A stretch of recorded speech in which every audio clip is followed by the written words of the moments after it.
नमस्कार। जब तक के लोग पूछें तब तक के मैं ही पूछती हूँ श्यामा दीदी। जैसे हम तो वो वाली जनरेशन के हैं जहाँ पे दूध पीना बड़ा अच्छा माना जाता था और बिना दूध पिए हमें रात को नींद नहीं आती थी।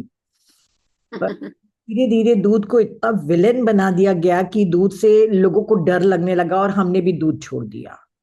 पर अब तो एक डॉक्टर है जिनका नाम मैं क्या बोलूंगी, बहुत अच्छे हैं वो डॉक्टर, पर वे भी डेयरी प्रोडक्ट से दूर रहने के लिए बोलते हैं। वो बोलते हैं अगर अच्छा हेल्थ पाना है तो आपको डेयरी प्रोडक्ट से दूर रहना है। तो उसमें कितनी सच्चाई है? ठीक है, हम जान रहे हैं हार्मोनल इंजेक्शन लगा लगा के दूध प्रोडक्ट किया जा रहा है, प्रोडक्शन बढ़ाया जा रहा है। पर फिर भी क्या वाकई डेयरी प्रोडक्ट से दूरी बना के रखनी चाहिए? देखिए, ऐसा है कि दूध के बारे में बात करने से पहले हमें ये जानना जरूरी है कि दूध का रोल क्या है, दूध की बॉडी को आवश्यकता क्या है। तो हमारे शास्त्रों में हम लोग अभी 2 दिन पहले एक चर्चा कर रहे थे कि भगवान कृष्ण तो बहुत दूध पीते थे, खूब मक्खन मलाई खाते थे। तो अगर ऐसा हम सोचते हैं तो मैं बता रही थी कि भगवान कृष्ण के जो दूध दही मक्खन खाने की जो बात है ना, ये बात तब की है जब वो बहुत छोटे थे, घुटनियों चलते थे ना। उस टाइम पर ये उनके दूध पीने का जिक्र आता है। जब उन्होंने अर्जुन को गीता का उपदेश दिया, उस टाइम दूध पीकर उपदेश दिया, ऐसा कहीं भी जिक्र नहीं आता है। तो ये बचपन की बात है। और जहां तक दूध का रोल है, तो मना किसी चीज के लिए नहीं है। उसकी उपयोगिता, उसके एडवांटेज, उसके डिसएडवांटेज की बात है। तो हम लोगों का ऐसा मानना है कि बच्चे हैं, तो बच्चों को आवश्यकता की बात करें तो मेरा तो ऐसा मानना है कि बच्चों को भी ऐसा नहीं है कि दूध की बहुत आवश्यकता है, कि बिना दूध के बच्चों के विकास में कोई शारीरिक मानसिक कोई भी बाधा आ सकती है। ऐसा बिल्कुल भी नहीं है। लेकिन फिर भी दूध जो है, इसमें ये बढ़ाने वाला तत्व है, ग्रोथ के लिए बहुत अच्छा है, कोई बुराई नहीं है। तो जब तक हमारे बॉडी की ग्रोथ हो रही है, तो बच्चों को एक टाइम थोड़ा दूध दिया जा सकता है, वो भी सुबह नहीं। मेन फंक्शन हमारी बॉडी का ये है कि मॉर्निंग में क्लींजिंग हो रही है, इसलिए मॉर्निंग में खास तौर से हमें ऐसी कोई चीज नहीं देनी है जो सफाई में बाधा डाल सके। तो बच्चों को भी अगर दूध देना होता है, तो हम लोग कहते हैं कि शाम को दीजिए, दिन भर वो मेहनत कर लें, दौड़ भाग कर लें, सेल्स उनकी अच्छे से ब्रेक हो जाए, उसके बाद अगर वो दूध देना चाहें बच्चों को तो दे सकते हैं। इसलिए नहीं कि बहुत आवश्यकता है, इसलिए नहीं कि उसके बिना गुजारा नहीं होगा। मैंने अपनी बेटी को कभी कोई ऐसा रेगुलर कोई दूध नहीं दिया, बट दे सकते हैं। और जहां तक बड़ों की बात है, तो देखिए, हमारे शास्त्र के हिसाब से या एक सिंपल लॉजिक की अगर मैं बात करूं कि दूध की आवश्यकता अगर हमें जाननी है कि किसको है और किसको नहीं है, कितनी है, तो सच्चाई ये है कि एक बच्चा जो केवल मदर फीड पर रहता है, केवल उस बच्चे को ही दूध की आवश्यकता है, और वो भी केवल मदर मिल्क की।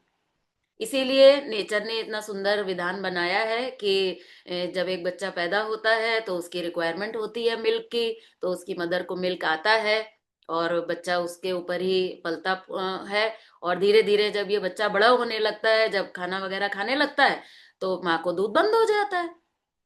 कितना ये एक नेचुरल फिनोमिना है कि माँ को दूध बंद हो गया। अगर ईश्वर चाहता तो उसको 25 साल तक, 50 साल तक भी माँ को दूध आ सकता था और बच्चा दूध पी सकता था। लेकिन माँ को दूध बंद हुआ है, ये क्लियर इंडिकेशन है कि अब दूध नहीं चाहिए। जब वो बाकी चीजें खाने लगा, तो अब दूध नहीं चाहिए। और जहां तक मैं ओल्ड एज की अगर बात करूं, तो ओल्ड एज में दूध अगर रेगुलर लिया जाएगा, तो ये फायदा तो क्या करेगा मैं नहीं कह सकती, लेकिन नुकसान इसमें बहुत सारे होंगे। जैसे कि इसमें कोलेस्ट्रॉल बढ़ेगा, यूरिक एसिड बढ़ेगा, कॉन्स्टिपेशन बढ़ाने वाली चीज है, जल्दी खराब होने वाली चीज है दूध। इसलिए इन सारी चीजों को देखते हुए दूध की आवश्यकता नहीं है। फिर भी हम लोग मना नहीं करते हैं किसी चीज को। हम लोग कहते हैं कि ठीक है, फिर भी अगर आपको दूध पीना है, तो रेगुलर दूध ना पी के आप थोड़ा दही ले सकते हो। दूध से जो है बेटर दही है।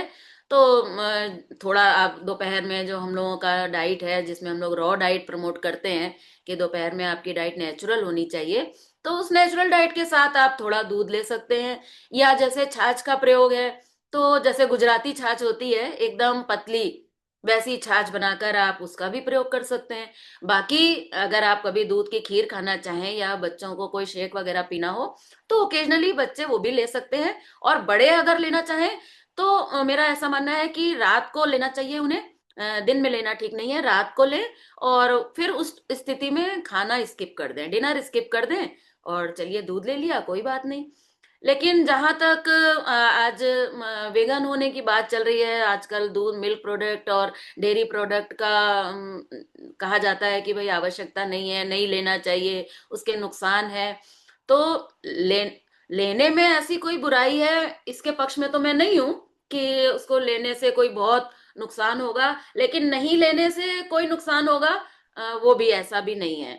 अगर हम वेगन हैं और नहीं लेते हैं तो ऐसा नहीं है कि उसके बिना कोई बॉडी में कोई डेफिशिएंसी हो जाएगी या कोई रोग होगा या कुछ ऐसा तकलीफ होगी।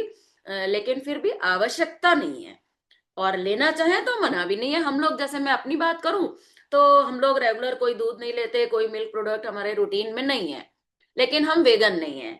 तो ऐसा कोई विरोध नहीं है, कभी कुछ खाना होता है तो लेते भी हैं और ले भी सकते हैं। उसका कोई भी साइड इफेक्ट हमें देखने को ऐसा कुछ नहीं मिला है कि हम मिल्क प्रोडक्ट या डेयरी प्रोडक्ट कुछ भी अगर कभी कोई मिठाई खाते हैं या कुछ लेते हैं तो उसका हमारी हेल्थ पर कोई साइड इफेक्ट पड़ रहा हो, ऐसा भी हमें देखने को नहीं आ रहा है।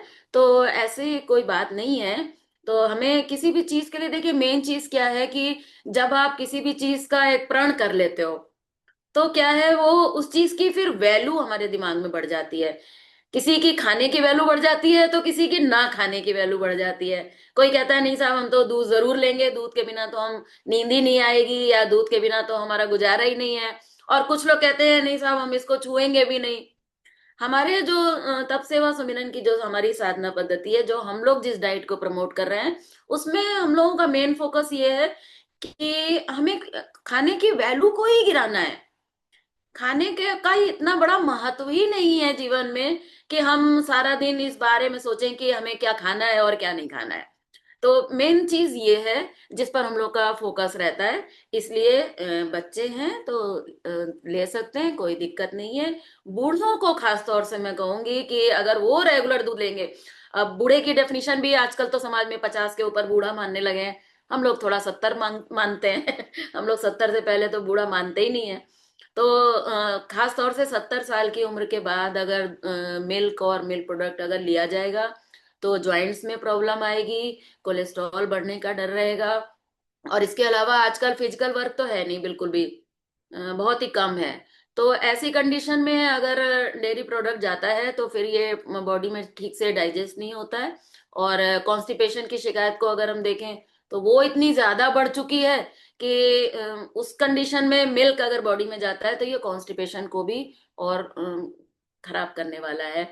इसलिए हम लोग दूध को प्रमोट नहीं करते हैं, दूध की आवश्यकता नहीं है। मैं खुद कभी दूध नहीं लेती हूँ, लेकिन फिर भी हम लोग दूध के विरोधी नहीं है, ये बात है। बाकी दही आप ले सकते हैं अगर बहुत ज्यादा प्रोटीन का लग रहा है, कुछ ऐसा कुछ है दिमाग में लग रहा है। देखिए मैं अभी नीता दीदी से बात कर रही थी 2 दिन पहले, तो मैं यही कह रही थी कि अभी कुछ लोगों ने कहा कि कभी तो टेस्ट कराना चाहिए, कभी तो टेस्ट कराओ।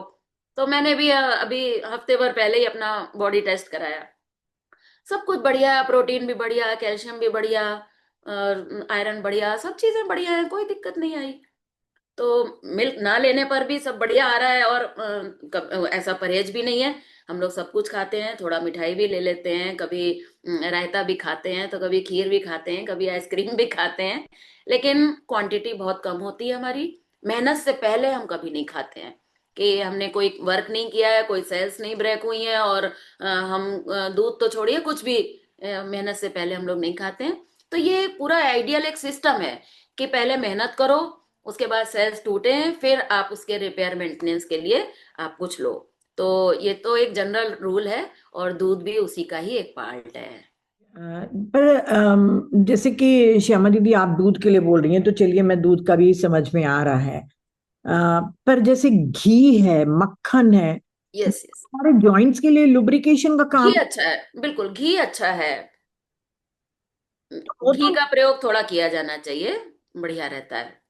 क्योंकि जैसे जैसे एज होती जाती है तो कहते हैं ना, थोड़े से स्टिफनेस आ जाती है बोन्स वगैरह में, अपने जॉइंट्स में। नहीं, घी बहुत बढ़िया है, आयुर्वेद में भी घी का अच्छा है। और बाकी अब अगर लोगों की, जनरल लोगों की बात करें तो वो तो दिन में 3 बार 4 बार खा रहे हैं, और हर बार अगर वो बहुत ज्यादा घी का प्रयोग करेंगे तो फैट बढ़ सकता है, ये सब चीजें दिक्कत आ सकती हैं। लेकिन हम लोग की जो डाइट है, जिसमें हम लोग केवल एक टाइम ही खाते हैं, एक टाइम तो हमारा रॉ ही है, तो रॉ में तो घी मक्खन कुछ भी जाता नहीं है। तो रात को जो हम लोग एक समय खाते हैं, तो हमारे गुरुजी एक बात कहते थे कि बहुत से लोग डाइटिंग के नाम पर या हेल्थ के नाम पर 6 6 रोटियां खाते हैं लेकिन घी नहीं खाते हैं। वो कहते हैं साहब हम बहुत हेल्थ कॉन्शियस हैं, तो हम घी नहीं खाते हैं, लेकिन रोटियां वो अनाज मतलब ज्यादा खाते हैं, रोटियां 6 6 खाते हैं। हमारे गुरुजी कहते थे दिन भर में एक बार खाना है, एक रोटी 2 रोटी खाते हैं, तो बढ़िया घी में डुबो के खाओ। थोड़ा घी अच्छी चीज है। खास तौर से अगर मैं सर्दियों की बात करूं तो थोड़ा घी का प्रयोग बहुत अच्छा रहता है। गाय का अगर घी मिल जाए, अगर शुद्ध घी मिल जाए, तो थोड़ा घी का प्रयोग अच्छा रहेगा। नो डाउट वो हेल्प करेगा, हेल्थ में अच्छा ही काम करेगा, उसमें कोई बुराई नहीं। मक्खन की जहां तक बात है, तो देखिए, सीजन के हिसाब से सब चीजों का अपना अपना महत्व होता है, थोड़ा सीजन का भी उसमें वैल्यू है। तो जैसे मक्खन की बात है, तो बढ़िया मक्का की रोटी बनाइए, उसके साथ बढ़िया मक्खन लगाकर खाइए, बहुत अच्छा रहेगा। मोटे अनाज के साथ में मक्खन का बहुत बढ़िया जोड़ है। तो घर का अगर निकला हुआ मक्खन है तो बहुत बढ़िया। अब ये बाहर के रेडीमेड जो ये बटर है, ये अच्छे नहीं है, उसमें प्रिजर्वेटिव वगैरह रहता है। घर का बढ़िया अगर मक्खन है तो बहुत बढ़िया है, थोड़ा बहुत प्रयोग किया जाए, उसमें कोई बुराई नहीं है। कोई वेट नहीं बढ़ता मक्खन खाने से। सच पूछिए तो मैं आपको बताऊं कि मैं तो थोड़ा घी की शौकीन भी हूँ। मुझे तो अगर खिचड़ी खानी है या पुलाव है, दाल है, तो हम लोग तो उसमें बढ़िया घी का तड़का लगा के बढ़िया खाते हैं। और कोई दिक्कत नहीं है, कोई ओवरवेट नहीं है, कोई फैट नहीं है, कुछ ऐसा नहीं है, कोलेस्ट्रॉल नहीं है। तो कोई दिक्कत नहीं है, घी बहुत बढ़िया है। हाँ, सर्दियों में थोड़ा ठीक है, बाकी ऐसा नहीं है कि हमेशा आपको बहुत ज्यादा घी की जैसी जरूरत है। जी। Thank you. यस। मैम मेरे दो क्वेश्चन है। पहला ये कि मुझे फैटी लिवर ग्रेड 1 है, तो उसके लिए हम मतलब ट्रीटमेंट के लिए डाइट के थ्रू हम ठीक कर सकते हैं क्या? और सेकंड क्वेश्चन है कि जैसे मैं एनिमा लेती हूँ, तो एनिमा के बाद है ना, मुझे लास्ट में आव जैसा निकलता है, और बार बार जाने का मन करता है लेकिन होता कुछ नहीं है। ग्रेड देखिए, 1। हम लोगों का ऐसा है कि हम लोग किसी भी पर्टिकुलर रोग को लेकर नहीं चलते हैं। हम लोग एक हमारा मेरा मेन फेवरेट जो टॉपिक रहता है वो रहता है कि आहार ही औषधि है। पहले भी मैंने इस पर भी आपके चैनल पर भी बातचीत किया है कि जी। आहार ही औषधि है, रोग चाहे कोई भी क्यों ना हो। तो उस आहार को मैंने बार बार बताने की कोशिश की है कि अगर हम एक आदर्श भोजन प्रणाली पर चल रहे हैं, अगर हमारा पूरा दिन भर का डाइट जो है, ओवरऑल डाइट अगर हमारा बहुत बढ़िया है, तो हमें फिर किसी रोग का इलाज नहीं करना पड़ता है। किसी भी रोग का, आप फैटी लिवर का नाम ले रहे हैं, मैं कहूंगी चाहे आपको शुगर हो, चाहे बीपी हो, हार्ट का प्रॉब्लम हो, किडनी का प्रॉब्लम हो, जॉइंट्स का प्रॉब्लम हो, थायराइड हो, चाहे कुछ भी हो, किसी भी रोग के लिए जब हम एक आदर्श भोजन प्रणाली पर चलते हैं, जो हमारे शास्त्रों में है कि भाई ये 5 तत्व है, ये पांचों हमारी बॉडी में किस प्रकार से जाने चाहिए, जिसमें मैंने आपको बताया भी हुआ है पहले कि सुबह से कुछ नाश्ता लेने की जरूरत नहीं है, नो ब्रेकफास्ट। हम लोग कहते हैं break your breakfast, otherwise breakfast will break you fast. सुबह का नाश्ता जो है ये सबसे ज्यादा खतरनाक है। तो सवेरे ब्रेकफास्ट अगर स्किप किया जाए और दोपहर में रॉ ईटिंग किया जाए, सैलेड्स एंड फ्रूट्स का, जिसमें कुक्ड कुछ भी ना हो, और रात को सब्जी ज्यादा और अनाज कम, अगर ये डाइट लिया जाएगा तो इससे होगा क्या? इससे होगा ये कि बॉडी खुद अपने आप को क्योर करेगी, बॉडी खुद अपने आप को मेंटेन करेगी, बॉडी खुद अपने आप को क्योर करेगी, हील करेगी, और एक नॉर्मलाइज कंडीशन में लेकर आएगी। अभी आपको डायग्नोस हो गया है कि फैटी लिवर है, हो सकता है किसी और का डायग्नोस ना हुआ हो लेकिन उसको भी हो सकता है जी। ना। भाई जी। आपको कोई तकलीफ हुई, आपने चेक करवाया, रिपोर्ट करवाई, तो पता चला कि आपको फैटी लिवर है, पर ऐसा दूसरा व्यक्ति हो सकता है ऐसा कि जिसने टेस्ट नहीं कराया लेकिन उसको भी है। तो जी। अब हमें नहीं मालूम है कि बॉडी के अंदर कहाँ क्या चल रहा है, प्रेजेंट कंडीशन में क्या चल रहा है और फ्यूचर में क्या अंदर डेवलप हो रहा है, क्या अंदर आने की भविष्य में तैयारी है। तो ऐसी कंडीशन में जब हम अपनी बॉडी के अंदर जो रॉ मटेरियल है वो परफेक्ट जब डालते हैं, तो हमारी बॉडी अपने आप को खुद मेंटेन करके क्योर करती है।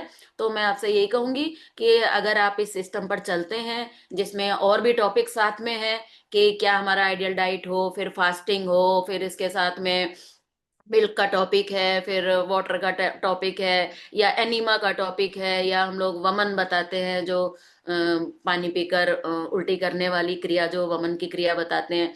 तो इन सारी चीजों को अगर ओवरऑल सफाई के सारे रास्तों को अगर खोल दिया जाए कि खुलकर पेट भी साफ हो, और अमाशय भी खुलकर साफ हो, और हमारे रोम छिद्र भी खुले हो, मतलब पूरा ओवरऑल बॉडी को अगर हम क्लीनिंग मोड पर मेंटेन करके रखेंगे, तो मेरा ऐसा मानना है कि बीमारी का नाम चाहे फिर कोई भी हो, वो सारी बीमारियों को हम इससे ठीक कर सकते हैं।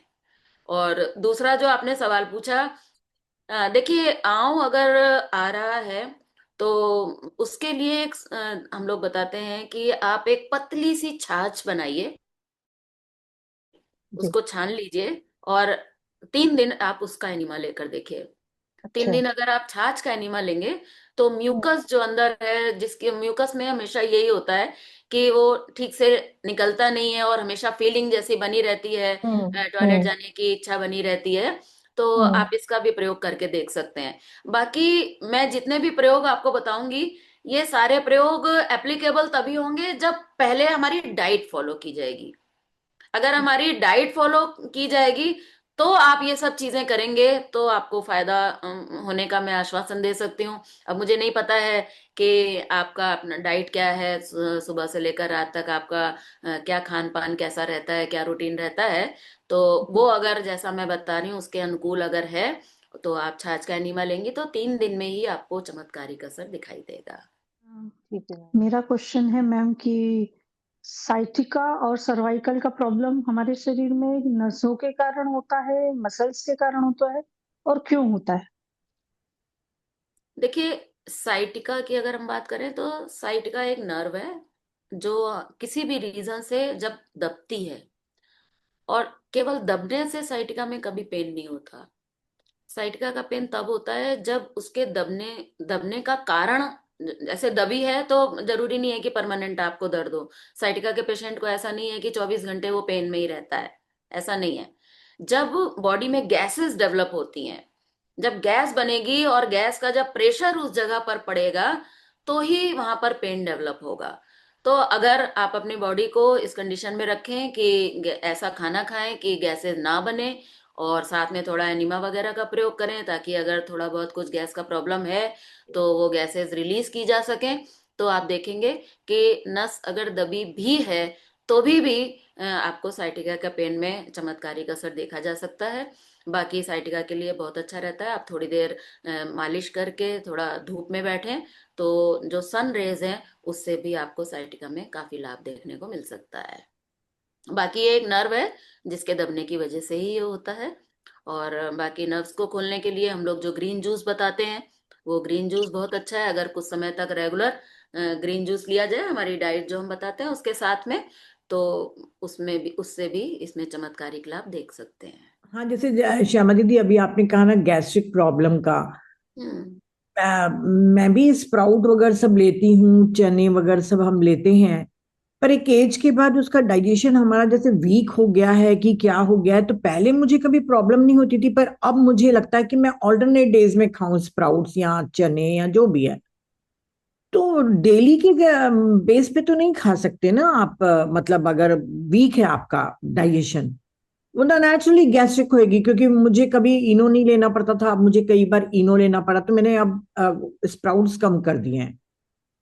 तो उसके अच्छा। बदले में क्या लिया जा सकता है lunch में? जैसे अगर स्प्राउट नहीं लूंगी तो मैं क्या लूंगी? क्या फ्रूट फास्टिंग जो रहती है, फ्रूट फ्रूट फ्रूट वही खाना चाहिए? नहीं, ऐसा नहीं है।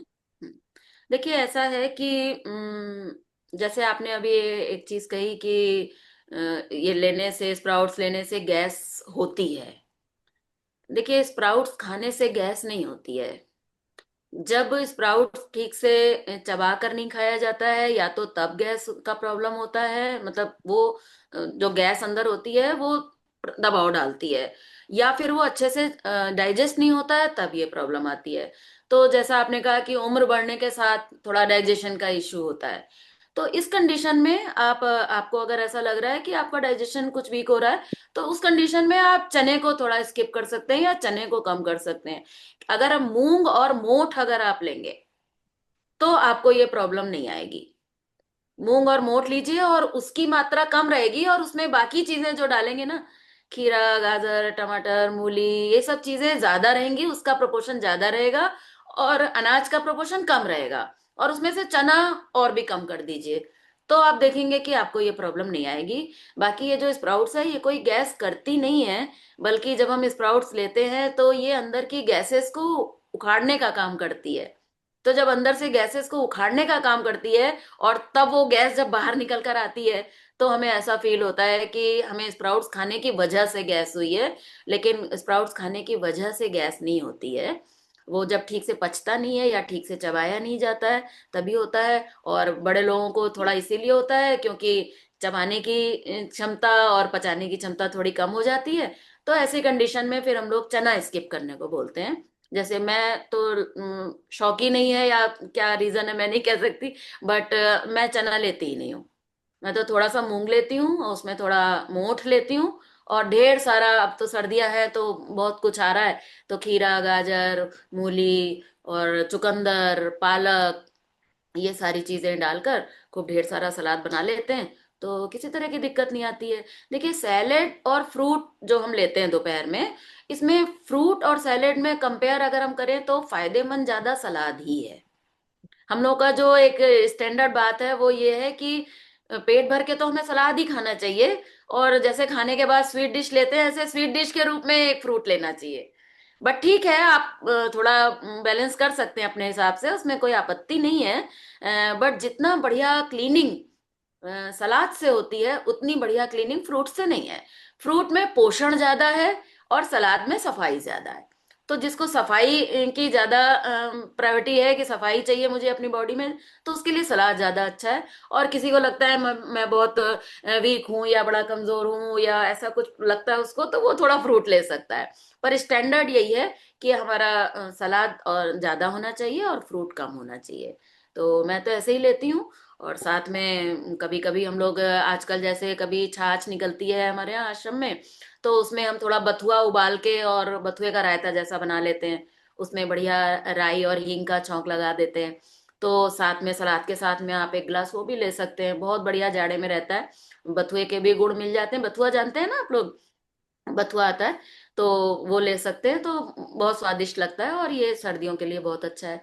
और साथ में आप चटनी बना लीजिए, कुछ पत्तियां डाल के बढ़िया चटनी बना लीजिए, उसमें थोड़ा सा एक चम्मच दही भी डाल दीजिए, कोकोनट डाल दीजिए, थोड़ा मिर्ची नमक डाल के खूब बढ़िया स्वादिष्ट चटनी बनाइए और आराम से खाइए। किसी को अगर दांत का इशू है, उम्र बढ़ रही है, किसी को अगर चबाने के लिए दांत का इशू है, तो आप उसको ब्लेंड करके मिक्सी में चला के बढ़िया पीस कर भी खा सकते हैं। उसमें आपने पीस लिया और उसमें चाहे तो थोड़ी छाछ मिला के खा सकते हैं, तो बहुत टेस्टी लगता है। हम लोग तो अपने कैंपों में उसकी भी स्टॉल लगाते हैं कि भाई अगर आप चबा के नहीं खा सकते हो तो आप ऐसे खा लो। लेकिन सलाद अल्टरनेट डेज पे करने के जगह अगर इसको रूटीन में डेली रखेंगे तो अच्छा रहेगा। उसका ये भी फायदा रहता है कि डेली अगर हम सलाद लेते हैं तो इससे हमारा थोड़ा पेट भी भर जाता है। हमें बहुत जल्दी ऐसा नहीं लगता है कि फिर से भूख लगने लगी। केवल फ्रूट्स जब हम लेते हैं तो हमें जल्दी भूख लगाती है। तो अगर आप सलाद लेंगे तो वो उसको आप अच्छे से खाएंगे, तो आप देखेंगे कि पेट भी बढ़िया भर जाएगा, सेटिस्फेक्शन अच्छा होगा। तो ये चीज है। यूट्यूब से वंदना जी क्वेश्चन के लिए मुझे बार बार बोल रही है, Neeta ma'am please ask my question. तो वो कहती है कि ब्रेकफास्ट में फिर क्या ले मैम, आपने कहा ना कि ब्रेकफास्ट मत लीजिए, तो अब क्योंकि एक बोला थी हमारे संस्कार ही हो गए कि सवेरे उठे और थोड़ा काम वाम निपटा के नाश्ता करें, तो वो ब्रेकफास्ट में क्या ले फिर करके पूछ रही हैं। अ, अब जब मैं ये कह रही हूँ कि ब्रेकफास्ट ना लें तो फिर तो क्या लेने का, वैसे तो कोई सवाल नहीं पैदा होता है। देखिए, ब्रेकफास्ट एक्चुअली जिन्होंने अभी डिटेल में डीप में नहीं सुना है समझा है तो वो सोच भी नहीं सकते हैं। आज से 40 साल पहले मैं कभी सोच भी नहीं सकती थी कि मैं बिना ब्रेकफास्ट के भी सरवाइव कर सकती हूँ। मेरी हालत तो ये थी कि मैं 6:30 बजे ब्रेकफास्ट करती थी, 7 बजे का स्कूल था। पुरानी बात हो गई, 40 साल पुरानी बात। तो अगर संडे के दिन नाश्ता घर में देर से बने, 6:30 का, अगर 7:30 भी हो जाए, तो मेरी हालत इतनी बुरी हो जाती थी कि मुझे अच्छी तरह याद है। और कई बार तो 8 बजे तक तो मैं रोने ही लगती थी। इतना नाश्ते के बिना रहा ही नहीं जाता था, ऐसा लगता था कि बिना नाश्ते के तो इंसान जिंदा ही नहीं रह सकता। लेकिन आज 40 साल हो गए हैं, मैंने 40 साल में से नाश्ता नहीं किया है। मेरी बेटी ने आज तक एक दिन भी नाश्ता नहीं किया है। तो क्या है ये? एक्चुअली नाश्ते को हमें थोड़ा सा समझना पड़ेगा। बॉडी में सुबह के समय क्लींजिंग हो रही है। इस चीज को जब तक हम नहीं समझेंगे तब तक हम नाश्ते को नहीं समझ सकते। सुबह के समय बॉडी के अंदर सफाई कार्यक्रम चल रहा है, बाहर भी और अंदर भी। बाहर का मतलब है कि जो जो सफाई हम हमारे वश में है, जो सफाई हम अपनी आंखों से देख सकते हैं, नहाना धोना, हेयर वॉश करना, ईयर वॉश करना, आईज वॉश करना, घर वॉश करना, डस्टिंग करना, मतलब सफाई शब्द एक ऐसा है जिसका पूरा का पूरा रिलेशन हमारा मॉर्निंग से है। बाहर हो, अंदर हो, घर की हो, शरीर की हो, कहीं की भी हो। तो नेचर ने ये सुबह का समय सफाई का बनाया है। तो बॉडी के अंदर जो गंदगी जमा रहती है, देखिए, हमारा पेट चाहे कितना भी अच्छा खुल के साफ होता हो, आज फैक्ट तो ये है कि 10 में से 7 लोगों का तो सुबह पेट साफ हो ही नहीं रहा है। इतना ज्यादा ये बीमारी कॉन्स्टिपेशन की फैल गई है कि 10 में से 7 लोगों का सवेरे पेट साफ नहीं होता। लेकिन जिन 3 लोगों का पेट साफ होता है, उन लोगों के लिए ये फैक्ट है कि ऐसे ऐसे लोग जिनका पेट खुलकर साफ होता है, उनके शरीर में भी 5-5 से 10-10 किलो तक मल जमा है। हम सोच भी नहीं सकते हैं। तो ये अब जो अंदर मल जमा है, जो बाहर नहीं निकल पा रहा है, तो ये कैसे निकाला जाए? तो इसके लिए बॉडी ने सुबह का समय इंटरनल क्लींजिंग का बनाया है कि जीवनी शक्ति अंदर ही अंदर, जो वाइटल पावर है, प्राण शक्ति जिसको हम कहते हैं, ये प्राण शक्ति अंदर ही अंदर उस मल को जलाने का काम करती है। इसीलिए आपने देखा होगा कि जब हम नहीं खाते हैं, सवेरे ब्रेकफास्ट नहीं लेते हैं, तो हमारे अंदर कुछ कचोटन सी, पेट में जलन सी और ऐसी फीलिंग होती है, एसिडिटी जैसी फील होती है कि हमें ऐसा लगता है हमने नाश्ता नहीं लिया इसलिए ऐसा हो रहा है। लेकिन इसका अगर हमको कारण समझ में आ जाए कि अंदर हमारे सफाई हो रही है, तो कौन नहीं चाहेगा कि हमारे शरीर में सफाई हो जाए। तो मुझे तो जिस दिन से ये बात समझ में आई कि सुबह का समय सफाई का है और जीवनी शक्ति उस सफाई को करने में लगी है जो सफाई हमारे कंट्रोल के बाहर है, और ये गंदगी अगर अंदर रह गई तो यही आगे चलकर हमारे लिए बीमारी पैदा करेगी। यही गंदगी अंदर सड़ के गैस पैदा करेगी, एसिड पैदा करेगी, कीटाणु पैदा करेगी, फिर रोग पैदा करेगी, फिर उन कीड़ों को मारने के लिए एंटीबायोटिक खानी पड़ेगी। मतलब एक ये पूरा लंबा साइकिल है। लेकिन अगर सवेरे अगर नाश्ता ना लिया जाए तो क्लींजिंग के लिए अच्छा मौका मिलेगा। जीवनी शक्ति अच्छे से थोड़ा थोड़ा थोड़ा थोड़ा रोज रोज करके शरीर को क्लीन करना शुरू करेगी। थोड़े दिन कुछ तकलीफ होगी, उसके बाद आप देखेंगे कि जितनी बढ़िया एनर्जी आपके अंदर आएगी कि आप को खुद आश्चर्य होगा कि बिना नाश्ते के भी इतनी बढ़िया एनर्जी आ सकती है। तो मेरे साथ यही साइकिल हुआ, ऐसे ही मैंने प्रयोग करके देखा। तो कुछ दिन तक बहुत चक्कर आए, बहुत परेशानी आई क्योंकि अंदर बहुत गंदगी थी। लेकिन थोड़े दिन बाद ही ये सब अपना नॉर्मल हो गया। और आज अगर कभी धोखे से सवेरे के समय कुछ खाना ही पड़ जाए, छोटा मोटा कुछ, वैसे तो हम कभी खाते ही नहीं है, कभी अगर कुछ ले लिया तो ऐसा लगता है कि आज हमने कितना गलत काम कर दिया। इसलिए सुबह सुबह नाश्ते की कोई भी आवश्यकता नहीं है। हाँ, लेकिन अगर भाई कुछ लेना ही चाहते हैं, जैसे आपका कहना है कि भाई नाश्ते में क्या लिया जाए, तो मैं उसके लिए फिर आपको थोड़ा ये गाइड करूंगी कि अगर आप मेरी तरह 6:30 बजे नाश्ता लेते हैं तो इसके टाइम को धीरे धीरे थोड़ा एक्सटेंड करिए। मैं एकदम से मना नहीं कर रही हूँ। आप 6:30 लेते हैं तो 7 ले लीजिए, कुछ दिन बाद 7:30 कर दीजिए, धीरे धीरे 8 कर दीजिए। करते करते कोशिश यही करिए कि आपने जब रात को डिनर लिया था तो वहां से लेकर 14 से 16 घंटे तक का तो फास्टिंग बॉडी को चाहिए। क्लिनजिंग के लिए, डाइजेशन के लिए प्रॉपर टाइमिंग चाहिए। तो उसके बाद आप जो धीरे धीरे आपने टाइमिंग को बढ़ाया, और फिर धीरे धीरे आप क्वालिटी को इम्प्रूव करिए। अगर आप नाश्ते में अभी अनाज ले रहे हैं तो सब्जी शुरू कर दीजिए, अनाज छोड़ दीजिए। धीरे धीरे फिर सब्जी को स्किप करने की कोशिश करिए, फिर फ्रूट्स पे आ जाइए कि भाई अब हम नाश्ते में फ्रूट्स ले लेंगे। अगर आप ऑलरेडी फ्रूट्स ले रहे हैं तो फिर धीरे से आप कोशिश करिए कि भाई अभी फ्रूट्स छोड़ते हैं, अभी हम जूस पर आ जाते हैं। कोई फ्रूट जूस ले लीजिए, वेजिटेबल जूस ले लीजिए, ग्रीन लीव्स का जूस ले लीजिए, ऐसा कुछ कर लीजिए। थोड़ा टाइम जब हो जाए तो फिर कोशिश करिए कि उसको भी स्किप कर दीजिए और केवल पानी पर आ जाइए, क्योंकि पानी एक ऐसी चीज है जो सफाई में इंटरप्ट नहीं करता है बल्कि हेल्पफुल होता है थोड़ा। धीरे धीरे आप देखेंगे कि अब पानी की भी बॉडी में आवश्यकता नहीं रह जाएगी। जो हम लोग डाइट बता रहे हैं जिसमें एक समय का खाना है, सवेरे नाश्ता नहीं है, दोपहर में रॉ ईटिंग है, रात को ज्यादा सब्जी है, थोड़ा अनाज है, इस डाइट को अगर आप करेंगे तो पानी की भी रिक्वायरमेंट इतनी कम हो जाएगी कि सुबह आपको नाश्ते में फिर पानी की भी जरूरत नहीं पड़ेगी। तो ये चीज है। और फिर भी अगर आप ले नहीं चाहते हैं तो मैं कहूंगी कि आप ग्रीन जूस ले लीजिए नाश्ते के नाम पर। कुछ भी सॉलिड कुछ भी लेने की जरूरत नहीं, खास तौर से तब जब हमारी उम्र 25 साल के ऊपर है।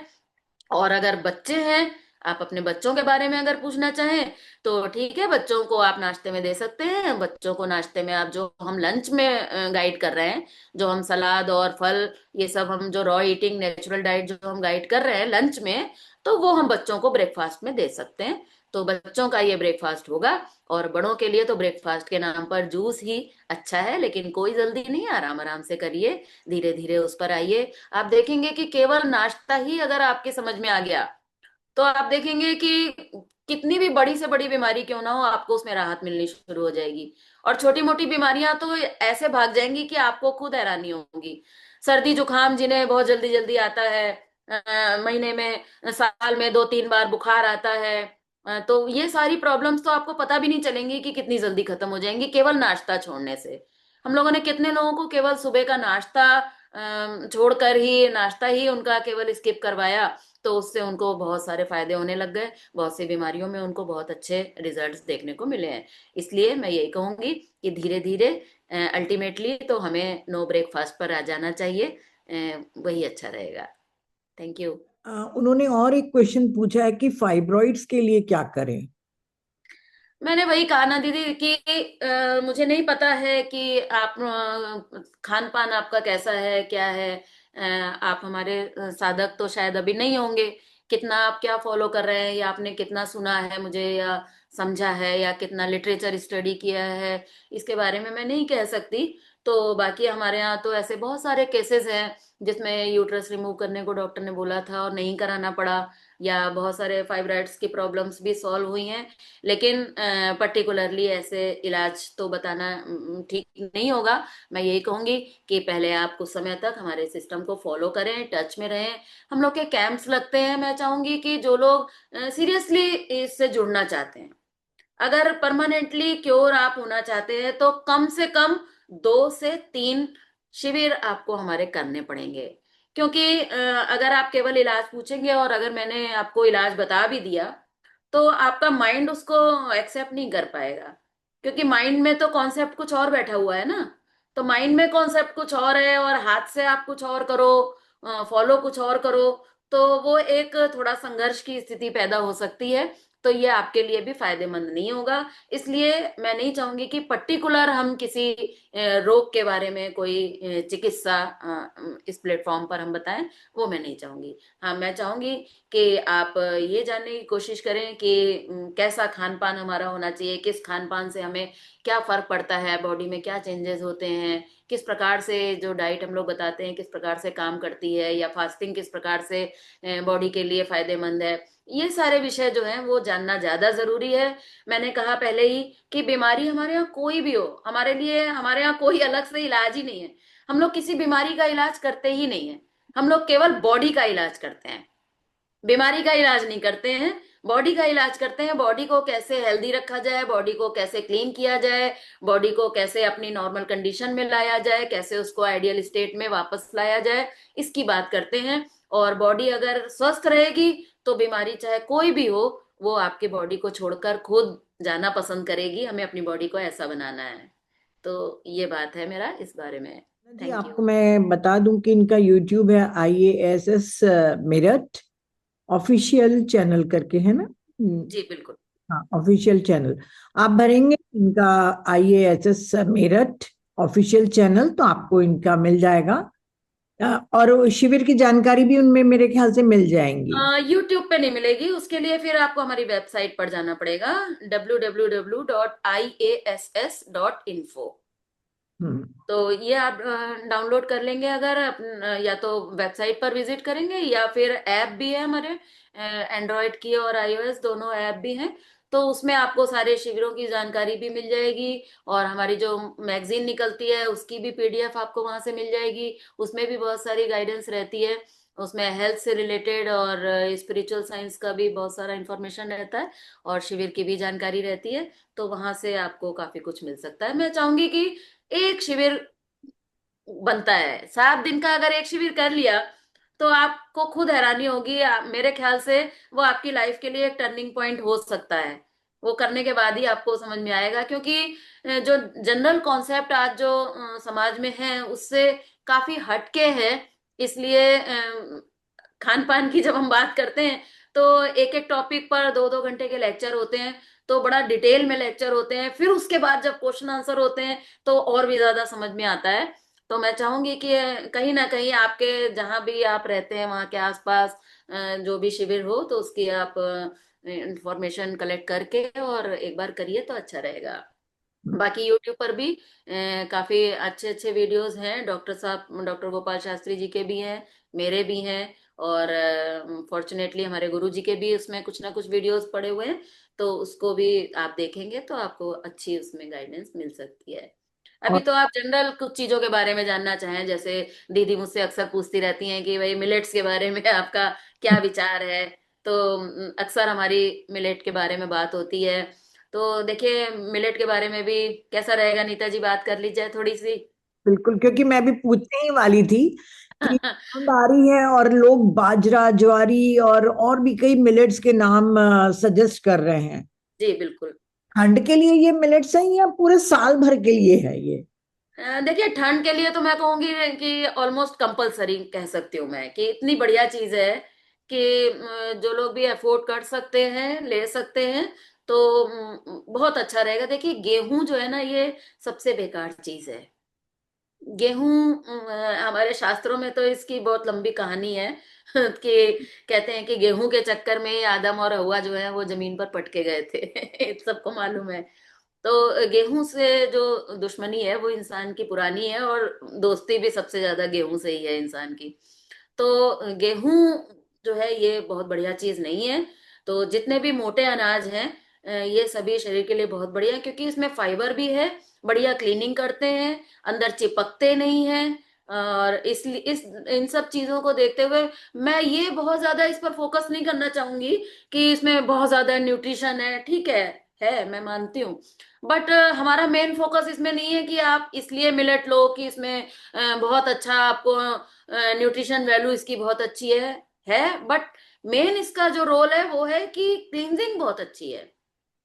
चिपकता नहीं है ये अंदर जाकर। सारा जो मेन प्रॉब्लम है वो है कि अंदर जाकर जो ये अनाज चिपक रहा है ना, वो बड़ी प्रॉब्लम है। अगर अंदर जाकर चिपक रहा है तो ये हमारे बॉडी के सिस्टम को बिगाड़ रहा है। कितना भी बढ़िया आप न्यूट्रिशन वाली चीज खाओगे, लेकिन अगर वो आपकी बॉडी का फंक्शन ही बिगड़ चुका है तो फिर वो बॉडी उसको एब्जॉर्व ही नहीं कर पाएगी। तो इसलिए फाइबर होना, सफाई करने वाली चीजें, ना चिपकने वाली चीजें ज्यादा अच्छी हैं।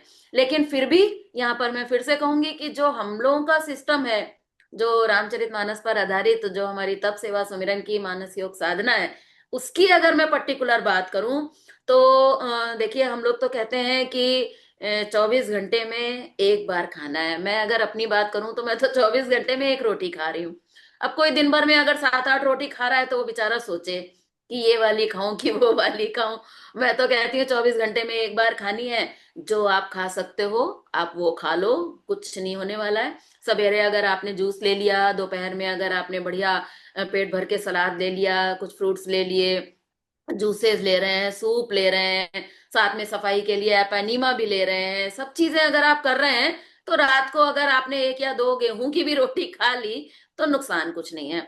और हम लोग तो भाई समाज में जा रहे हैं, सब तरह के लोगों के बीच में जा रहे हैं। लेबर क्लास लोग भी हमारे पास हैं, फार्मर्स भी हैं। तो हर कोई मिलेट्स अफोर्ड नहीं कर सकता। तो फिर वो बेचारा क्या करे, क्या वो क्या स्वस्थ रह सकता है कि नहीं रह सकता है? तो उसको भी स्वस्थ रहने का अधिकार है। तो बिना मिलेट्स के भी स्वस्थ रहा जा सकता है। लेकिन जरूर मैं कहूंगी कि जो भी अफोर्ड कर सकते हैं, जो ले सकते हैं, तो उन्हें वही लेना चाहिए। इससे बढ़िया और कोई चीज हो नहीं सकती। तो ले रहे हैं तो इससे अच्छा कुछ भी नहीं है। नहीं तो गर्मी में भी लेते रहना चाहिए जैसे। गर्मी में भी गर्मी के हिसाब से भी कुछ मोटे अनाज हैं, आप उसको सेलेक्ट कर सकते हैं। सर्दियों में थोड़ा सर्दी के हिसाब से सेलेक्ट कर सकते हैं। बाकी सर्दियों में इसका और भी ज्यादा महत्व बढ़ जाता है गर्मियों की तुलना में। लेकिन फिर भी गेहूं से कंपेयर करेंगे तो गेहूं से तो मिलेट काफी आगे है। दलिया वगैरह अच्छा है गेहूं से। गेहूं की जगह, गेहूं के आटे की जगह अगर आप दलिया ले लें तो वो और बेटर, वो भी एक बेटर ऑप्शन है। तो ये सभी चीजें हैं नहीं जो हम ले तो सकते गेहूं का दलिया को आप पास कर रहे हैं ना? हैं। हाँ हाँ, कर रहे हैं कोई दिक्कत नहीं है। हम तो गेहूं के आटे को भी पास कर रहे हैं, कोई प्रॉब्लम नहीं है। हाँ लेकिन अगर एक ही टाइम खाया जा रहा है तो उसमें भी कोई प्रॉब्लम ऐसे एज सच नहीं है। नहीं दीदी, क्योंकि मैं गेहूं का दलिया बहुत यूज करती हूँ, मतलब उसमें दाल हाँ, डाल के। सब्जियां सब्जियां डालिए उसमें, सब्जियां डालिए खूब सारी, तो बहुत बढ़िया है, कोई दिक्कत नहीं। नमस्कार ठीक नमस्कार। है, बहुत नमस्कार। सौभाग्य आपकी क्लास मिल रही है। अनीता जी, आपको और सब फ्रेंड्स को बहुत बहुत good evening, very good evening. अच्छा, मेरा क्वेश्चन ये था, एक तो मैंने आपका जो अटेंड किया था उसके बाद लाइफ में काफी चेंज आया है। तो ऐसे लगता है कि गुरुजी की इतनी मेहनत सफल हुई है। नहीं तो हम चाय वाय पीते ही थे, लेकिन अभी इतना मन ही नहीं करता। अच्छा, और दूसरी बात ये है, जो ग्रीन वेजिटेबल का जूस है उसमें मैं फ्रूट डाल देती हूँ, क्योंकि मेरे से ना वो एकदम ऐसे नहीं पिया जाता। कभी मौसमी कीनू डाल दिया, कभी एप्पल डाल दिया, ऐसे है। उसके बाद जब फ्रूट लेती हूँ और रॉ सब्जी लेती हूँ, जो डे में सैलेड लेना उसमें भी फ्रूट मिक्स कर देती हूँ। अच्छा, एक और आपसे बात पूछनी थी कि थोड़ा लेग में ना ब्लड ब्लॉकेज बताइए। तो ये जो खाना है ये रेगुलर करते रहे, उसमें कोई दिक्कत तो नहीं है? ये नहीं क्लॉटिंग उसमें, ब्लड की किस वजह से होती है? देखिए हम लोगों की जो डाइट है इसमें तो जीरो साइड इफेक्ट है। साइड इफेक्ट जैसा तो अच्छा। इसमें कुछ है ही नहीं। तो एक आइडियल डाइट है। तो ये जरूर हो सकता है कि कितना समय आपको लगेगा, कितना आइडियली आप कर रहे हो। कब किया था आपने हमारा शिविर, कितना टाइम हुआ ये है? लास्ट मंथ में ना, जो हमारा चला था ना, सेकंड से लेके 7 तक, जो 6 दिन का हुआ था। अच्छा, दिल्ली में। अ, जी जी जी। ओके ओके, आ, गुड गुड। हाँ ओके। जी। तो हाँ तो लास्ट टाइम आपसे मिली थी। आप थोड़ा करिए रेगुलर। अभी आपकी उम्र कितनी है? मेरी 60+ है। 60 प्लस है ना, तो थोड़ा टाइम तो लगेगा, क्योंकि उम्र का भी थोड़ा अच्छा। फर्क पड़ता है। बट अगर आपको कोई ज्यादा तकलीफ नहीं है तो मैं कहूंगी कि बिल्कुल भी आपको मेडिसिन पे जाने की जरूरत नहीं है। आप कंटिन्यूअस इसको फॉलो करते रहिए और थोड़ा प्रिकॉशन साथ में लेते रहिए। थोड़ा सा धूप में जरूर बैठिए। थोड़ा सा पैरों की मालिश करके सुबह के समय करीब 1 घंटा धूप में जरूर बैठिए। एक तो आजकल जो विटामिन डी की प्रॉब्लम आ रही है ना लोगों में, वो बहुत ज्यादा बढ़ रही है। तो ऐसे में थोड़ा सा मालिश करके अगर धूप में बैठा जा सके तो बहुत अच्छा रिजल्ट है। और खास तौर से जिन लोगों को कोई तकलीफ है तो मैं उनको तो जरूर ही सजेस्ट करूंगी कि जरूर बैठें। अब देखिए छोटे से बच्चे को हम लोग मालिश करके धूप में लिटाने का रिवाज था ना, बच्चों को लिटाया ही जाता था, अभी भी लिटाया ही जाता है। तो बच्चे से, बच्चे और बूढ़े एक समान, हमारी हड्डियां तो कमजोर हो गई। बच्चे की हड्डी को हमें मजबूत बनाना है, और हमारी हड्डी कमजोर हो गई है उसको भी हमें मजबूत बनाना है। बना। तो जैसे बच्चे को हम मालिश करके धूप में जरूर लिटाते हैं कि भाई बच्चे के लिए बहुत जरूरी है, उतना ही जरूरी है अभी हम लोग के लिए भी हो गया है। और खास तौर से 50 प्लस लोगों को तो थोड़ा धूप मिलनी बहुत जरूरी है, जो आज के समय में बहुत कठिन हो गया है। लोग बड़ी बड़ी सोसाइटी में रह रहे हैं, धूप कहीं आ नहीं रही है, तो ये सब चीजें काफी दिक्कत कर रही हैं। तो मैं आपसे यही कहूंगी कि आप जो आप कर रही हैं इसको करते रहिए। और बीच बीच में कभी संपर्क में रहिए। दिल्ली में ही है तो कभी अलग से बात करके कभी मेरठ आ जाइए, या आसपास अभी द्वारका में शिविर लगा था, द्वारका में रेगुलर शिविर लगते रहते हैं एक एक दिन के, बिल्कुल अच्छा आइए। दीदी, ये ब्लड क्लॉट का क्या रीजन हो सकता है? मेन क्या रीजन आपको लगता देखिए है ब्लड जब क्लॉट के? जब ब्लड में इम्प्योरिटीज बढ़ती हैं, जब ब्लड में अच्छा। इम्प्योरिटीज बढ़ती है ना, तो ये कहीं ना कहीं ब्लॉकेज, एक ब्लॉकेज ही है ये। क्लॉटिंग मतलब ब्लॉकेज। तो ये कहीं ना कहीं ब्लॉकेज आनी शुरू हो जाती हैं जब हमारी ब्लड में इम्प्योरिटीज बढ़ती हैं। जितना हमारा ब्लड शुद्ध होगा, उसकी थिकनेस है या और भी जितने भी फैक्टर्स हैं, अगर आइडियल स्टेज में हमारा ब्लड रहेगा तो उसका जो फ्लो है वो भी बढ़िया रहेगा। और आप देखेंगे कि इस तरह की क्लॉटिंग की समस्याएं फिर उस कंडीशन में नहीं आएंगी। तो ये जो डाइट है हमारी, ये डाइट धीरे धीरे हमारे ब्लड को प्योर करती है। इसमें जो भी एसिड एसिड वैल्यू है उसको भी कम करना, और आइडियल स्टेट में उसको कितना पतला होना चाहिए, कितना गाढ़ा होना चाहिए, ये सारी चीजें हैं। तो ये एक तरह से गंदगी है, विकार है। विकारों के जमने की वजह से ही अवरोध पैदा होता है। कोई भी नाली है तो नाली क्यों चौक होती है? कहीं ना कहीं कोई गंदगी आती है तो नाली चौक होती है। तो ये सारी चीजें वही है कि हमें इम्प्योरिटीज को रुकने नहीं देना है। डालना ऐसा है कि इम्प्योरिटी ज्यादा बने नहीं, और सफाई पर जोर रखना है ताकि जो इम्प्योरिटी बन गई है वो आसानी से निकलती रहे। जी। अच्छा, बस लास्ट का क्वेश्चन ये है, इसके लिए दीदी कोई खास परहेज खाने में, या कुछ एक्सेप्ट करना है, या कुछ हमें निकालना है, दोनों में बताइए ब्लड क्लॉटिंग, क्योंकि ये थोड़ा मेजर पॉइंट हो जाता है ना। डॉक्टर क्या ये है कि वो कहता है कि कभी ये लंग्स में ना ब्लॉकेज चली जाए, तो उसके लिए मतलब खास परहेज क्या करना चाहिए? डॉक्टर्स तो एलोपैथिक अपने हिसाब से बताते हैं, और हम लोग एलोपैथिक ना शुरू से थोड़ा अवॉइड करते हैं, पर जरूरी हो जाता है कई कई बार दिखाना कि क्या इस रीजन है। कंडीशन में आप बेटर ऑप्शन है कि आयुर्वेद आपके लिए, अगर आप इसमें कुछ सपोर्ट लेना चाहें तो आयुर्वेद बेटर हो सकता है। और बाकी अगर आप रेगुलर हमारे संपर्क में रहते हैं और हमारे शिविरों के थोड़ा संपर्क में रहते हैं तो आपको आयुर्वेद की भी जरूरत नहीं पड़ेगी। बट इसमें एलोपैथिक तो मैं बिल्कुल भी सजेस्ट नहीं करूंगी। और थोड़ा सपोर्ट अगर आपको लेने की जरूरत महसूस हो रही है तो उसमें आप आयुर्वेद का सपोर्ट ले सकते हैं। बहुत अच्छे अच्छे जड़ी बूटियां हैं, ऑयल्स हैं, जिससे आपको राहत मिल सकती है। लेकिन अल्टीमेटली इसको जो क्योर करना है, जो अंदर से इसको क्योर करना है, क्लीन करना है, वो आपका अंदर से ही होने वाला है। उसके लिए तो हमारा ये खान पान ही है। और खान पान के साथ में ये जरूर एक बार जोड़ना चाहूंगी कि जितनी भी बातें मैं ये कर रही हूँ खान पान की, ये कोई पैथी नहीं है, ये कोई चिकित्सा पद्धति नहीं है। आज जी दुनिया जी। में कितनी सारी चिकित्सा चिकित्सा पद्धतियां हैं, सब फेल हो रही हैं। तो ये भी फेल होने वाली है। ऐसा थोड़ी ना है कि उस सब फेल हो गई, हमारी ये फेल नहीं होगी, ऐसा नहीं है, ये भी फेल हो जाएगी। ये केवल फेल उस कंडीशन में नहीं होगी जब हम इसको पूरा टोटलिटी में समझेंगे कि इसके साथ में जो सेवा दी गई है, इसके साथ में जो मेडिटेशन दिया गया है। तो आप लोग इस ग्रुप से जुड़े हैं तो मेडिटेशन तो मैं मान के चल रही हूँ कि मेडिटेशन आप सबका अच्छा चल रहा होगा।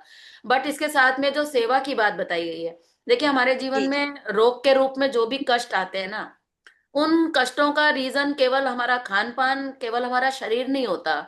उसका बहुत बड़ा रीजन है हमारे मन में अवरोध। तो उस मन के अवरोध को भी दूर करना काफी जरूरी है। अगर उस पर फोकस नहीं किया जाएगा ना, तो भी ये प्रॉब्लम परमानेंटली क्योर होने वाली नहीं है। ये कोई, क्योंकि हम लोग इसको डिवाइन क्योर कहते हैं। डिवाइन क्योर मतलब अंदर वाला ठीक करेगा हमको। अंदर से जी जी। एनर्जी को हमें प्रकट करना है। चाहे स्वास्थ्य हो, चाहे शक्ति हो, चाहे आनंद हो, ज्ञान हो, प्रेम हो, जो कुछ भी हमें अंदर से प्रकट करना है, उसके लिए हमें क्लीनिंग चाहिए। क्योंकि वो अंदर वाली चीज, जो अंदर की एनर्जी है, ऊर्जा है, वो दबी हुई है, विकारों से ढकी हुई है ना। तो शरीर के जी विकारों को हटाइए, मन के विकारों को हटाइए, बुद्धि के विकारों को हटाइए।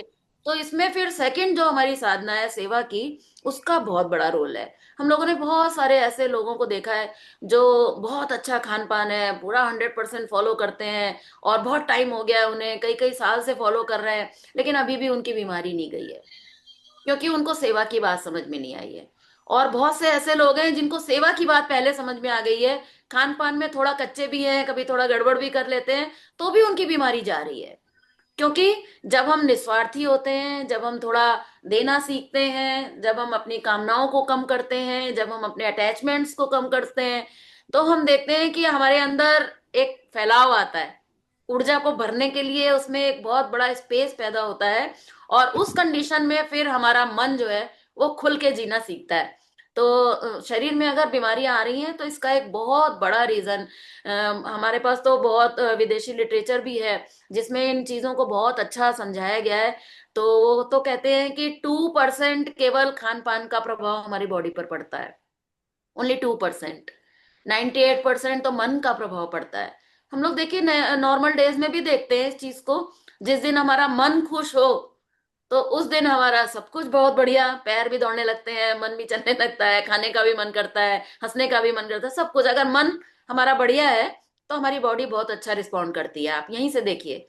और जिस दिन हमारा मन खराब होता है, टेंशन होता है, या किसी से झगड़ा हो गया है, मन मुटाव हो गया है, तो उस दिन देखिए काम करने का मन नहीं करता, चादर ओढ़ के लेट जाते हैं, हम भी सो जाते हैं, काम ही करने का मन नहीं करता, खाना ही नहीं बनता उस दिन घर में। तो बॉडी मतलब साथ छोड़ने लगती है। जब हमारा मन साथ छोड़ता है तो बॉडी भी हमारा साथ छोड़ती है। तो अगर बॉडी को हमें साथ में रखना है अपने, तो फिर मन को हमें बहुत फोकस करने की जरूरत है। तो उसके लिए हम लोग जो बात बताते हैं कि भाई सुख बांटो, जीवन में थोड़ा सुख बांटना जब तक हम नहीं सीखेंगे तब तक सुख आएगा नहीं, चाहे वो स्वास्थ्य के रूप में ही क्यों ना हो। सबसे पहला सुख जो शरीर का निरोगी काया कहा गया है कि पहला सुख निरोगी काया, तो पहला दुख भी तो रोगी काया है ना। तो अगर आप थोड़ा सा भी सुख बांटेंगे तो आप देखेंगे कि सुख आने लग जाएगा, थोड़ा सा सुख आएगा। तो थोड़ा सा सुख कौन सा आएगा? पहला ही सुख आएगा, पहला ही सुख, काया, पहले नंबर का काया ही से सुख आएगा, रिलेटेड। स्वास्थ्य जी आने लग जी, जाएगा। तो निरोगी आप काया, देखिएगा थैंक यू सो कभी मच। भी कि जब भी आप कुछ त्याग करते हैं, जब भी आप दूसरे को कुछ देने की सोचते हैं, सुख बांटने की सोचते हैं, थोड़ा दुख उठाने के लिए तैयार रहते हैं, तो आप देखेंगे कि दुख बहुत आसानी से भागता है। हम लोग का ऐसा मानना है कि दुख भगाना कोई बहुत बड़ी एक्सरसाइज नहीं है।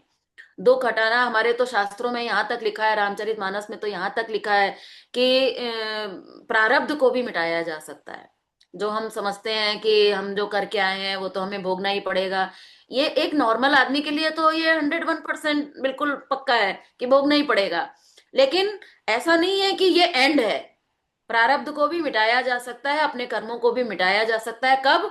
जब नारद जी कहते हैं जो तप करे कुमारी तुम्हारी, पार्वती जी ने तप किया तो उनका प्रारब्ध मिट गया। कहते हैं मेटत कठिन कुअंक भाल के, कहते हैं मस्तिष्क पर ब्रह्मा ने अगर लिख दिया है कि अब तो तुम्हारी ये बीमारी जिंदगी भर रहने ही वाली है, तुम्हारा कोई इलाज नहीं है क्योंकि तुम ऐसे कर्म करके आए हो, तो रामचरितमानस में लिखा है कि मेटत कठिन कुअंक भाल के, माथे पर अगर कुअंक लिखे हैं, दुर्भाग्य अगर लिखा है, तो वो भी बदल सकता है। कब? कहते हैं जो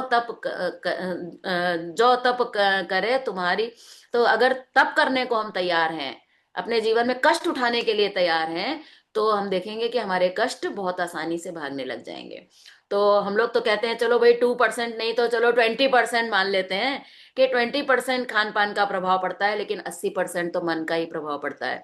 इसलिए हम लोगों के आपने तो शिविर अटेंड किया है तो आपने समझ ही लिया होगा कि बिना सेवा के मैं ये जितनी बातें कर रही हूँ ना, ये सब काम आने वाली ज्यादा नहीं है। ये भी एक चिकित्सा पद्धति की तरह, जैसे सारी पद्धति हैं अच्छी भी हैं बुरी भी हैं, ऐसे ही हमारी भी खान पान की पद्धति अच्छी भी है और बुरी भी है। आराम भी देगी लेकिन पूरी तरह से ठीक नहीं कर पाएगी। इसके बहुत सारे रूल्स हैं। अगर हम नहीं खा रहे हैं, सवेरे का नाश्ता छोड़ा है तो थोड़ा नाश्ता बांट दीजिए, दिन में खाना छोड़ा है तो थोड़ा खाना बांटना पड़ेगा। अगर हमने बांटने की बात नहीं सीखी तो फिर ये राक्षसी तप कहलाता है। तप करना तो आसान है, तप तो हम कर लेते हैं, लेकिन ये राक्षसी तप कहलाता है जिस तप के साथ में सेवा नहीं जुड़ी होती है।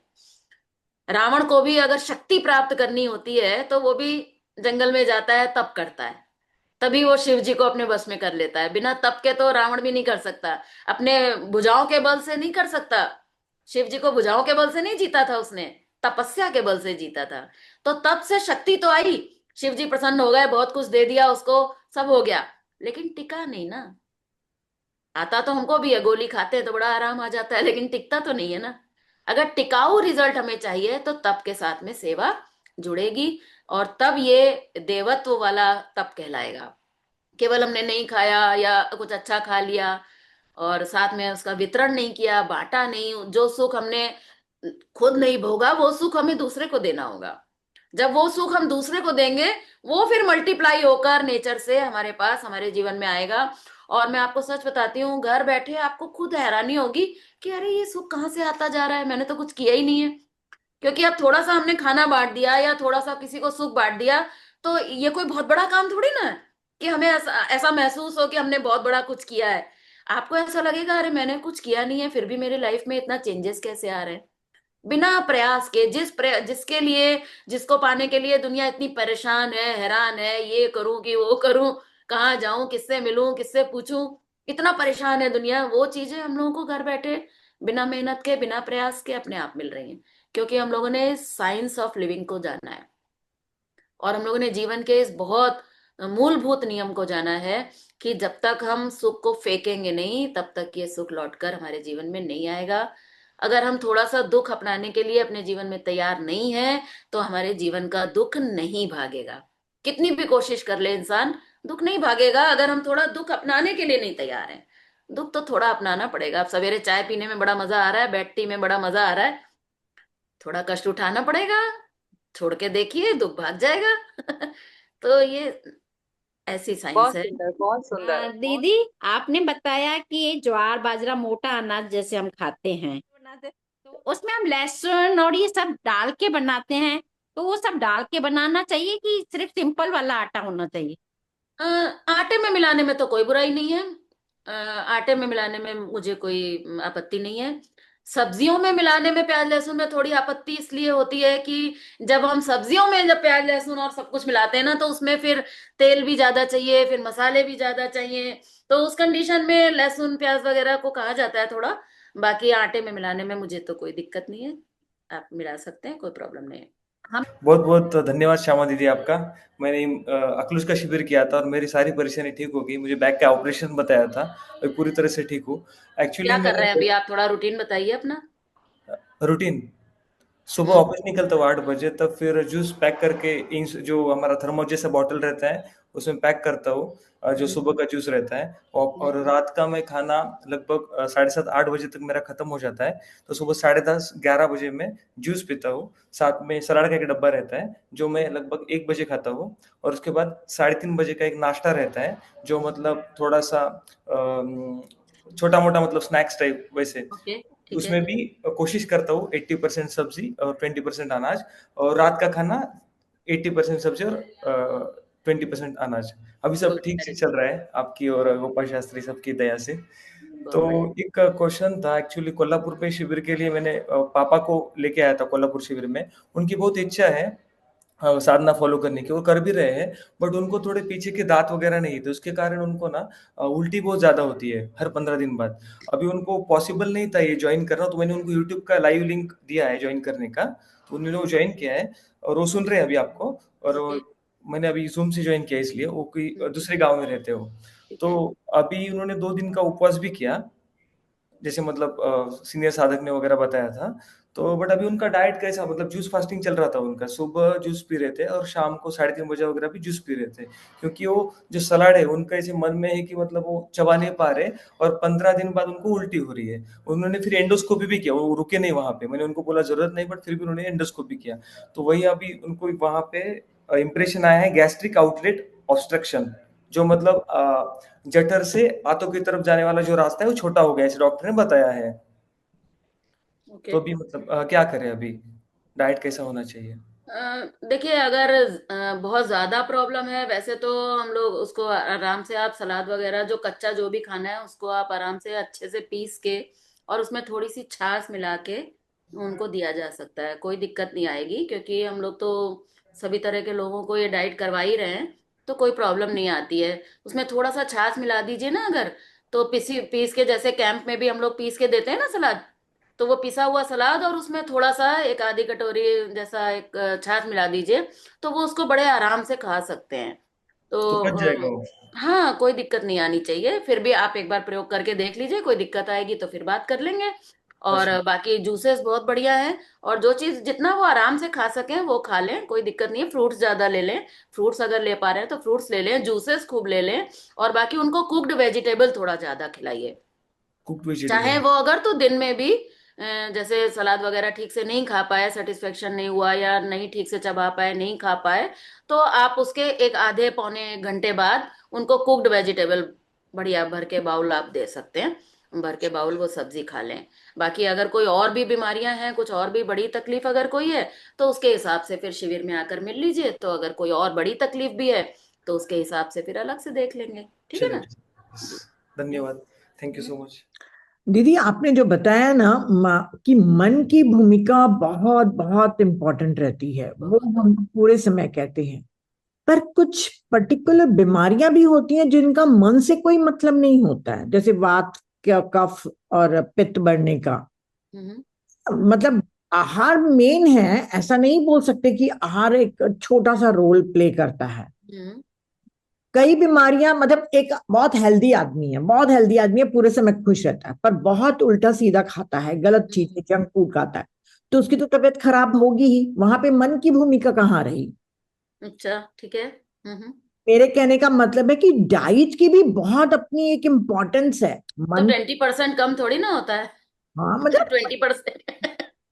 मतलब ऐसा नहीं कि सिर्फ मन पे ही हम जोर दें, मन भी बहुत इंपॉर्टेंट, पर शरीर के अपने नियम है भाई। जैसे कफ वालों को ये नहीं खाना है, वो नहीं खाना है, जो रूल्स एंड रेगुलेशन आयुर्वेद से चले आ रहे हैं, उनको भी तो फॉलो करना चाहिए ना। हाँ, तो वो तो हमारी डाइट में हम लोग बता ही रहे हैं। वही मैं कह रही हूँ कि सिर्फ मन का ही नहीं है, क्योंकि कुछ एक मेरे फ्रेंड्स, उनको लगता है कि जो भी कुछ हुआ उसी से इमोशन और थॉट से जोड़ देते हैं, क्योंकि कंडीशनिंग की गई है ना हम लोगों की भी। नहीं, देखिए, ऐसा है कि मैं जब मन की बात कर रही हूँ ना, तो हम्म, मैं केवल ये नहीं कह रही हूँ कि आप खुश रहिए। ये एक बहुत जनरल टर्म है कि हम्म, आप खुश रहिए तो आप स्वस्थ रहेंगे। ये एक कुछ नहीं समझ में आया तो ये कह दो। एक ये वाली बात है कि जब कुछ बीमारी का कुछ रीजन समझ में नहीं आए तो कह दो कि भाई खुश रहो तो सब ठीक हो जाएगा। मैं वो जनरल टर्म की बात नहीं कर रही हूँ। मैं ये कह रही हूँ कि खुश रहो नहीं, मैं कह रही हूँ खुशी बांटना सीखो। अगर खुशी बांटना सीखेंगे ना आप, तो मैं उस वो जो 80% जो वैल्यू दे रही हूँ ना, मैं खुशी बांटने वाली बात पर दे रही हूँ। खुशी बांटने वाले व्यक्ति को मैंने देखा है। अभी हमारे एक लुधियाना में एक अंकल जी रहते थे, वो करीब 102 या 104 साल के होकर अभी 1-2 साल पहले गए हैं। और मैंने उनके जैसा खुशियां बांटने वाला इंसान नहीं देखा। बस उन्होंने अपनी लाइफ में बस केवल एक ही चीज की, वो मैं किसको क्या दे सकता हूँ, तन से मन से धन से खुशियां बांटना। और उनके अंदर मैंने देखा कि वो बड़े भगवत सेवा के भाव से, वो ये जैसे मदद के भाव से नहीं कि अरे बेचारा गरीब ढूंढ ढूंढ के हम सेवा कर रहे हैं, इस भाव से नहीं। जो आया जैसा आया, कुछ ना कुछ उसको सुख देना है उन्हें। सुख बांटने की उनकी टेंडेंसी बहुत जबरदस्त थी। और सबसे जबरदस्त बात ये थी कि वो बड़े भगवत भाव से उनको मैंने देखा ये काम करते। तो उसका रिजल्ट था कि वो 102 साल तक भी और खूब मस्त एकदम, जब भी देखो तालियां बजाते। और ऐसे लोगों के अंदर क्या होता है कि अगर बीमारी होती भी है, शरीर में कोई तकलीफ होती भी है ना, तो वो उसको उतना मानते ही नहीं है, उसको इतना वैल्यू नहीं देते हैं। बीमारी की एक टेंडेंसी ये होती है कि अगर बीमारी को आपने बहुत ज्यादा वैल्यू दी, क्या है मेरे तो ये तकलीफ है, अरे मुझे तो ये हो गया, आप सुबह से लेकर रात तक जो मिला उसी को हम बता रहे हैं, यार ये हो गया, आप मुझे कुछ बताओ, मैं क्या खाऊं मैं क्या ना खाऊं, मैं ये कर रहा हूं मैं वो कर रहा हूं। जैसे बहुत ज्यादा माइंड जब हमारा उस बीमारी में होल्ड कर जाता है ना, तो वो बीमारी और मल्टीप्लाई अंदर होती है। एक होता है कि ठीक है हमें तकलीफ तो है, लेकिन ठीक है चलता है, खुशियां बांटो, मस्त रहो, खुश रहो, तो आप देखें वो व्यक्ति बहुत जल्दी ठीक होता है और उसकी बीमारियां जल्दी ठीक होती हैं, और ऐसे व्यक्ति को जल्दी बीमारी आती नहीं है। लेकिन जो चीज अभी आपने कही कि एक कंडीशनिंग सी हो गई है, की गई है कि भाई मन का ही रोल है, ये बात तो सच है। आप चाहे उसको किस रूप में भी लें, सच्चाई तो ये है कि मन का बहुत बड़ा रोल है। आज जो स्ट्रेस लोगों का बढ़ रहा है ना, एंजाइटी जो आज लोगों के अंदर बढ़ रही है, कंपटीशन की भावना जो इतनी ज्यादा बढ़ रही है ना, ये बीमारियां उसकी वजह से बहुत तेजी से बढ़ रही हैं। बट इस चीज को बिल्कुल भी मैं मना नहीं कर रही हूँ कि फूड का अपना रोल है। हम लोग का जब 7 दिन का शिविर होता है तो उसमें से 3.5 दिन तो हमारे डाइट के ऊपर ही जाते हैं ना, तो उसका बहुत बड़ा रोल है। क्योंकि वो हमें आंखों से दिखाई भी दे रहा है और वो हमारे हाथ में है, तो उसको तो करना ही करना है। तो उसके लिए सब चीजें बताई गई हैं। हम लोग का जब 7 दिन का शिविर होता है तो उसमें डेली डेली 2.5 घंटे का प्रश्नोत्तर सत्र होता है, जिसमें हम लोग सब कुछ बताते हैं डिटेल में कि भाई अगर ये तकलीफ है तो थोड़ा ये ध्यान रखो, ये खाओ ये मत खाओ, थोड़ा बहुत बताते हैं। ऐसा नहीं है कि हम कभी भी कुछ बताते ही नहीं है। पर एक जनरल रूल ये है कि अगर आप हमारा एक मोटा मोटा ये सिद्धांत अगर फॉलो कर रहे हैं कि भाई नो ब्रेकफास्ट, उसके बाद कोई एक क्लींजिंग कोई लिक्विड, उसके बाद दिन में रॉ ईटिंग, शाम को हल्का सा नाश्ता, रात को सब्जी ज्यादा अनाज कम, तो ये एक आइडियल कंडीशन है जो 99% केसेस में लागू होती है। पर 1% केसेस ऐसे हैं जहां पर हमें बहुत कुछ अलग से भी देखना पड़ता है। हाँ, हमारी डाइट में इसमें बहुत ज्यादा इस पर फोकस नहीं है। कि अब आप ये सोचिए पुराने समय में कौन प्रोटीन के पीछे भाग रहा था क्या? प्रोटीन वर्ड भी नहीं जानते थे हम, तो ये अभी कुछ साल से ही सुन रहे हैं कि इतना प्रोटीन ना, पूरा एकदम मेडिकल साइंस पूरा पागल हुआ पड़ा है प्रोटीन के पीछे। हम लोग कभी तौलते नहीं है, नापते नहीं है कि हमने कितना प्रोटीन खाया कि कितना नहीं खाया। ये सब फैशन की चीजें चल गई हैं। सच्चाई तो मैं आपको सच बता रही हूँ, फैक्ट तो मुझे यही लगता है। आप प्रोटीन खा तो खूब रहे हो, लेकिन अंदर गंदगी भरी है। वो प्रोटीन बॉडी एब्जॉर्ब कर रही है क्या? वो प्रोटीन डाइजेस्ट कर रही है क्या बॉडी? बिल्कुल दुबला पतला आदमी है, हॉस्पिटल में देखने गई मैं, वो डॉक्टर ने उसको पनीर रिकमेंड कर रखा है, वो इतना सारा पनीर लेके बैठा है। मेरे को डॉक्टर ने प्रोटीन बताया, भाई तुम प्रोटीन पचाने की तुम्हारी हालत नहीं है, कैसे तुम प्रोटीन खा के बचा पाओगे? तो पहले अपनी बॉडी को पचाने के योग्य तो बनाओ। पहले अपने कपड़े को साफ तो करो, फिर इसमें रंग चढ़ाना। अब लोग रंग चढ़ाने के पीछे लगे हैं, पर कपड़ा तो गंदा है, तो वो एब्जॉर्ब कर नहीं रहा है, वो अंदर जाकर डंप हो रहा है, अंदर डंप हो रहा है, सड़ रहा है, बीमारी पैदा कर रहा है। तो अब बच्चों को सिखा दिया गया अब जिम करो, खूब खूब जिम कर रहे हैं बच्चे, खूब कसरत कर रहे हैं, फिर वो खूब प्रोटीन खा रहे हैं, खूब अंडे खा रहे हैं। पता नहीं कहाँ जा रही है दुनिया, कुछ समझ में नहीं आ रहा है। सीधी सी बात है, हम लोग के तो सब बच्चे बिल्कुल सीधे रास्ते पर चल रहे हैं कि भाई सुबह सुबह कुछ मत लो, उसके बाद कोई जूस ले लो, फिर थोड़ा कच्चा खा लो, थोड़ा पक्का खा लो, थोड़ा गड़बड़ भी खा लो। भगवान ने ये बॉडी इतनी इंटेलिजेंट बनाई है, इतनी स्मार्ट बॉडी है, ईश्वर खुद इसके अंदर बैठा है। सबसे पवित्र मंदिर है ये, सबसे बड़ा तीर्थ है ये, सारा ब्रह्मांड है ये, सब कुछ तो है ये शरीर। तो इसके लिए इतनी ज्यादा हमें फिक्र करने की जरूरत नहीं है। हम बहुत ज्यादा फिक्र ना करें, हम तो केवल बॉडी को करने दें। हम तो बॉडी को कुछ करने ही नहीं दे रहे ना, हम बॉडी से भी ज्यादा स्मार्ट अपने को समझ रहे हैं, और हम समझ रहे हैं कि नहीं बॉडी को हम ठीक कर लेंगे। तो हम ज्यादा स्मार्ट बन के बॉडी को और खराब कर रहे हैं। हमारी बॉडी भगवान ने ऐसी बनाई है कि उसके अंदर सारा मैकेनिज्म, सारा सिस्टम, सारा कुछ दिया गया है। हमारा केवल एक ही कर्तव्य बनता है कि हम उसको बर्बाद ना करें, बस। केवल अगर हम उसको बर्बाद नहीं करें तो उसको हैंडल करना हमसे ज्यादा अच्छा पता है। लेकिन फिर भी मैं क्या ही कहूँ कि ठीक है, प्रोटीन वोटीन सब चाहिए, बढ़िया खाइए। पर मैंने तो आज तक कभी तौला नहीं कि मैं कितनी कैलोरी खाती हूँ। हमारे जितने भी फॉलोअर्स हैं, जो भी साधक हैं, जहाँ मेडिकल साइंस कह रहा है 2000-3000 कैलोरी खाओ, तो मुझे तो नहीं लगता है कि हम लोग जो डाइट ले रहे हैं वो 700-800 कैलोरी से ज्यादा है। और फिर भी आपके सामने है, हमें तो कहीं कुछ ऐसा गड़बड़ नहीं दिखाई दे रहा है। तो शास्त्रों को उठाएंगे ना, तब आपको ये खान पान ज्यादा अच्छा समझ में आएगा।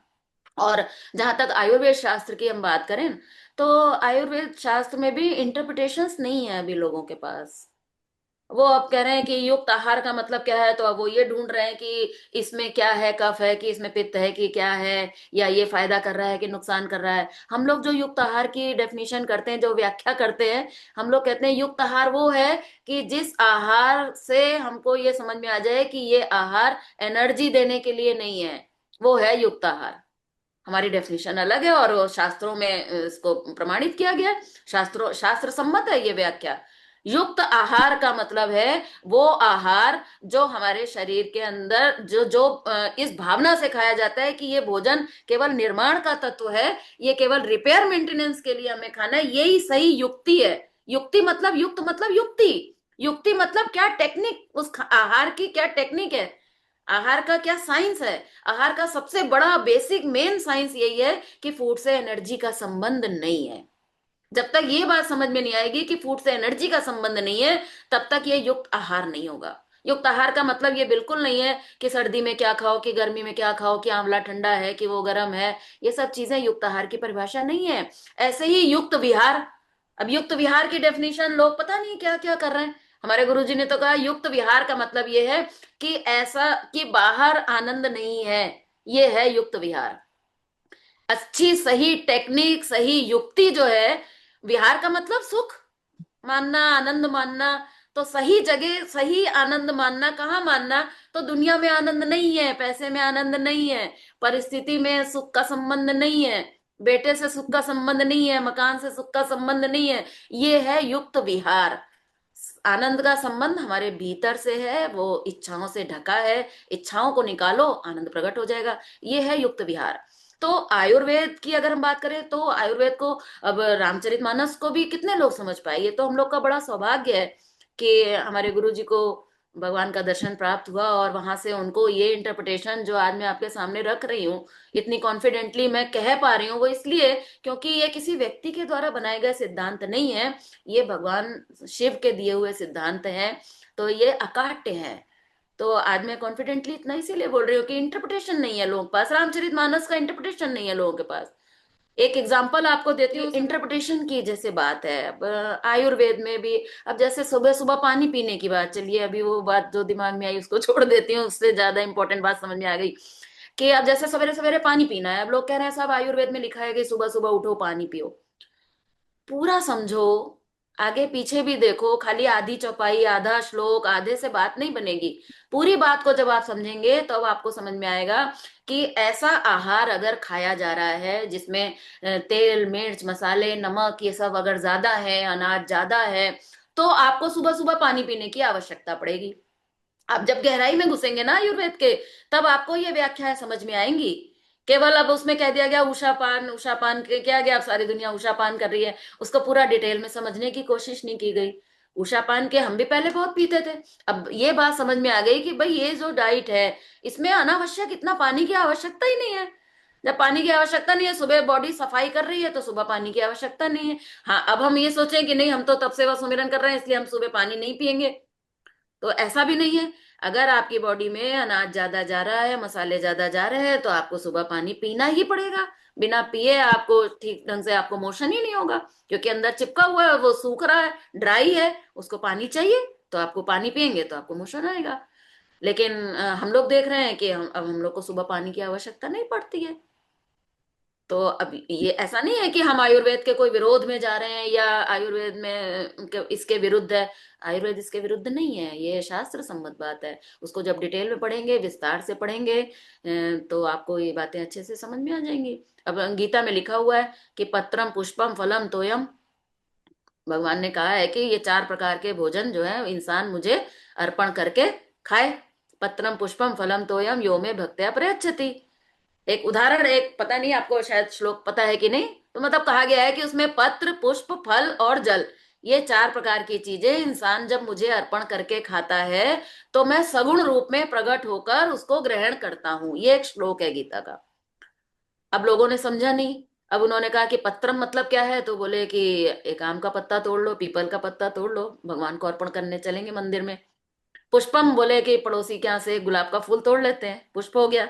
फलम बोले कि एक केला रख लो, एक सेब रख लो, फल भी हो गया। तोयम बोले एक लोटा पानी ले लेते हैं। अब एक लोटे में पानी लिया, उसके ऊपर एक बाउल रखा, उसमें एक केला रखा, एक फूल रखा, एक पत्ता रखा और मंदिर चले गए, भगवान को चढ़ाया है, बोले हो गया, भगवान ने खा लिया। बिल्कुल नहीं है बॉस, इतना ये साइंटिफिक श्लोक है कि इसकी व्याख्या हम लोग जब करते हैं तो लोग हैरान है। अब कहाँ से आया ये, ऊपर से आया हम लोग के गुरु जी को कि ये क्या है। बोले पत्रम मतलब वायु तत्व, पुष्पम मतलब पृथ्वी तत्व, गंध है इसमें, पृथ्वी तत्व है। फलम मतलब जल तत्व यानी सब्जियां। तोयम मतलब जल तत्व, ये वायु तत्व, ये अग्नि तत्व, ये जल तत्व और ये पृथ्वी तत्व। बोले ये चार प्रकार का भोजन इंसान खाता है। हम जो कुछ भी खाते हैं वो इन्हीं चार चीजों से मिलकर बना है ना, या तो पत्ती होगी, या फल होगा, या सब्जी होगी, या अनाज होगा। अगर वेजिटेरियन खाने की बात करें तो पांचवी कोई चीज तो हम नहीं खाते ना। भगवान का कहने का मतलब था कि भाई ये चार प्रकार का भोजन जो तुम खाते हो, इसमें से चार में से एक यानी 25% मुझे अर्पण करके खाओ, भोग लगाकर खाओ, प्रसाद बनाकर खाओ, तो मैं सगुण रूप में प्रकट होकर खाऊंगा। यानी कि जो भी व्यक्ति इसको खाएगा वो मेरा ही तो रूप होगा। भगवान को सगुण रूप में ढूंढने के लिए कहीं मंदिर जाए या कहीं भगवान ऊपर से उतर कर आए, ऐसा कुछ नहीं है। बोले जब तुम ये चार प्रकार का भोजन उसका चौथाई अंश अपने थाली में से, अपने भोजन में से निकाल कर खिलाओगे किसी को, तो उसके अंदर भी भगवान है, मैं ही बैठा हूं, मैं ही सगुण रूप में उसको खाऊंगा। तो अब ये है प्रॉपर इंटरप्रिटेशन। अब इस इंटरप्रिटेशन को कोई काट ही नहीं सकता। एकदम बिल्कुल रेलिवेंट है, एकदम लॉजिकल है, एकदम प्रैक्टिकल है और साइंटिफिक है और शास्त्र सम्मत है। तो बात कई बार समझने का फर्क होता है, हम समझ नहीं पाते हैं। अब लोग कहते हैं कि साहब बरसात में पत्ती नहीं खानी चाहिए, सभी कहते हैं, हम भी कहते हैं बरसात में पत्ती नहीं खानी चाहिए। अब हमें ये बताइए, बरसात में ये सावन का महीना आता है, अब शिव जी तो खाली बेलपत्र ही खाते हैं उस समय, पूरे सावन भगवान को बेलपत्र चढ़ाया जाता है। तो क्यों चढ़ाया जाता है? अगर भगवान को चढ़ाया जाता है, इसका मतलब है कि इंसान को भी चढ़ाया जाना चाहिए, उसका हमें इस्तेमाल करना चाहिए। ये तो केवल इसलिए कहा जाता है कि भाई बरसात में कीड़े हो जाते हैं तो थोड़ा सावधानी बरतने की जरूरत है। तो ये छोटी छोटी सी चीजें हैं जिनको हम लोग समझ नहीं पाते हैं। लोग कहते हैं साहब आंवला जो है वो ठंडा होता है, और भगवान ने सर्दी में बनाया है भाई। तो सर्दी में अगर भगवान ने बनाया है तो गर्मी में बनाना चाहिए था ना। वो ज्यादा इंटेलिजेंट है कि हम ज्यादा इंटेलिजेंट है? अब उसने सर्दी में बनाया है तो सर्दी में ही खाया जाएगा। सीजनल खाना है, सीधा सा सिंपल फॉर्मूला है कि सीजनल खाओ, तो सर्दी में ही खाया जाएगा ना। तो ये सारी चीजें ऐसी हैं जिसमें अभी विषय जो है वो बहुत विस्तृत है। बट फिर भी मैं आप लोगों से कहूंगी कि थोड़ा थोड़ा भी अगर बेसिक भी आप समझें और थोड़ा सा भी अगर आप फॉलो करेंगे तो आपको रिजल्ट निश्चित रूप से आएगा। कोई कारण नहीं है कि उसका रिजल्ट आपको ना आए। मैं कोल्हापुर का शिविर मैंने ज्वाइन किया था। ओके। तब से 40 दिन का पूरा डाइट मैंने फॉलो किया है। वहां से जब से आई हूँ मैं, पूरा शेड्यूल जैसे सर ने बताया था उसी तरह से चल रहा है मेरा। मगर मुझे गैसेस का भी प्रॉब्लम हो रहा है और पाइल्स मूलव्याध का भी प्रॉब्लम हो रहा है। तो उसमें मैं क्या परहेज करूँ तो मुझे थोड़ा आराम मिलेगा? जी। देखिए, इतने इतने साल की जो प्रॉब्लम्स हैं उसको क्योर होने में थोड़ा तो टाइम लेगा। क्योंकि ये मेडिसिन तो है नहीं कि हमने खा लिया और वो दब गया सिम्टम, है ना। हमें तो चीजों को भीतर से बाहर निकालना है, साफ करना है, परमानेंट क्योर करना है। तो 40 दिन अभी सफिशिएंट नहीं है। अभी धीरे धीरे आप इस पर लगे रहिए। हाँ, ये जरूर है कि आपकी जो प्रॉब्लम है, जैसे आपने गैस्ट्रिक की प्रॉब्लम बताई और पाइल्स का प्रॉब्लम बताया, तो गैस्ट्रिक अगर है तो इसका मतलब है कि अभी शरीर में काफी मल है। तो मैं कहूंगी कि आप दोनों समय अगर एनिमा कुछ दिन ले लें तो और अच्छे रिजल्ट आपको आ सकते हैं। दूसरा, जैसे आपने पाइल्स का प्रॉब्लम बताया, तो पाइल्स के लिए एक दो बातों का ध्यान रखिए कि पहला तो पानी अच्छे से लीजिए। प्याज को जरा भी अवॉइड मत कीजिए, लिक्विड डाइट अच्छे से लीजिए। बाकी पत्तेदार सब्जियां आप ज्यादा से ज्यादा प्रयोग करिए। कोशिश करिए कि रात के खाने में एक सब्जी पत्तेदार आपकी जरूर हो। और पाइल्स वाले थोड़ा एनीमा से कतराना चाहते हैं क्योंकि थोड़ा प्रॉब्लम भी शायद होती होगी, बट पाइल्स के लिए एनीमा है जरूरी। तो ऐसे में आप थोड़ा कुछ लुब्रिकेंट यूज करिए और उसके बाद आप एनीमा लीजिए और थोड़ा सा अच्छे गर्म पानी का एनीमा लीजिए। थोड़ा जितना बर्दाश्त हो सके थोड़ा सा अच्छा गर्म पानी का एनीमा लेंगे तो उससे भी आपको फायदा होगा। बाकी धीरे धीरे जब आप इस पर और लंबे समय तक थोड़ा प्रयोग करेंगे तो आपको फायदा होने लग जाएगा। और कोशिश करिएगा कि 3 महीने प्रयोग करने के बाद कोशिश करिए कि फिर से एक और शिविर ज्वाइन कर लीजिए, ताकि जो भी कमी रह गई है उसको भी पूरा किया जा सके। ठीक है। थैंक मैं फिजिशियन हूँ यू। ओके। और बिलोंग मैं इंडिया से ही करता हूँ। जी। और वहीं से मैं आया हूँ। पीछे मैंने आपके ना सारे लेक्चर वगैरह सुने हैं। मैं पूरा आपके सिस्टम को फॉलो कर रहा हूँ। Very good. गोपाल शास्त्री जी के भी सुने, आपके भी सुने। मुझे 3 डिजीज थी जिसमें 2 तो चली गई है, एक रह गई है। अच्छा। मुझे एक तो हाइपरटेंशन था, सेकंड मुझे डायबिटीज थी, थर्ड मुझे सोराइसिस था। ओके। तो मेरा सोराइसिस तो कंट्रोल अपना क्योर हो गया है। Very good. डायबिटीज भी मेरी क्योर हो गई है, मैं विदाउट ड्रग्स फ्री हो गया हूँ। Thank you. लेकिन मैं आपसे ये पूछना था कि मेरा जो ये बीपी की प्रॉब्लम है, ये क्या है कि थोड़ी सी डोज रिड्यूस हुई है, अदरवाइज ये मेरे को लेनी पड़ रही है। अच्छा। और मेरा वेट भी रिड्यूस हुआ है।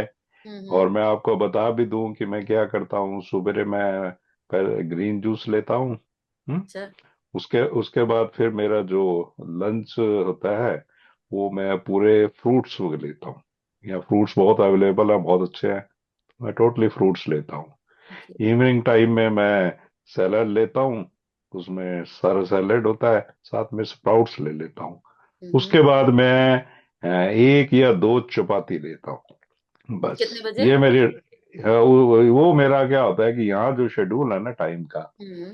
वो क्या है कि कोई 8-9 बजे के बीच का होता है। ठीक है, बढ़िया, बहुत तो बढ़िया। और मैं कोई एक्स्ट्रा, मैंने ये सारे जो चीजें थी कोई भी, क्योंकि जो एक्चुअली मेन बेसिक आप बता रहे थे अभी एनिमल प्रोडक्ट्स, वो मैंने एनिमल प्रोडक्ट्स पहले भी ऐसे कोई लेता नहीं था, लेकिन कुछ लेता था, वो मैंने बंद कर दिए। ओके। इंक्लूडिंग मिल्क हो गया, इंक्लूडिंग बटर हो गया, अच्छा। इंक्लूडिंग। और मैं बस कभी एक्स्ट्रा कहीं, कहने का ये मतलब है कि यहाँ इंडियन है तो कहीं कभी जाता हूँ तो कोई अगर समोसा खिला दे या कुछ खिला दे तो खा लेता हूँ, अदरवाइज नहीं है। अच्छा। मेरे को यही था कि मैं बीपी के लिए कुछ एक्स्ट्रा क्या करूं। बीच में मैंने गोपाल शास्त्री जी का भी सुना था। तो हम्म। उन्होंने कहा था कि अगर आपके बीपी है तो बीच में आप ये जो नीम का पत्ता है ना कड़ी उसमें डाल दो। कड़ी कड़ी कड़ी पत्ता। कड़ी कड़ी पत्ता जो है। यस।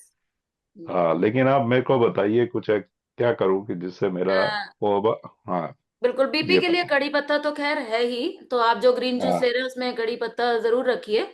और हाँ जी। बाकी आपके लिए मैं दो चीज कहना चाहूंगी। एक तो मैं ये हम्म। कहना चाहूंगी कि आपका मॉर्निंग वॉक है क्या थोड़ा?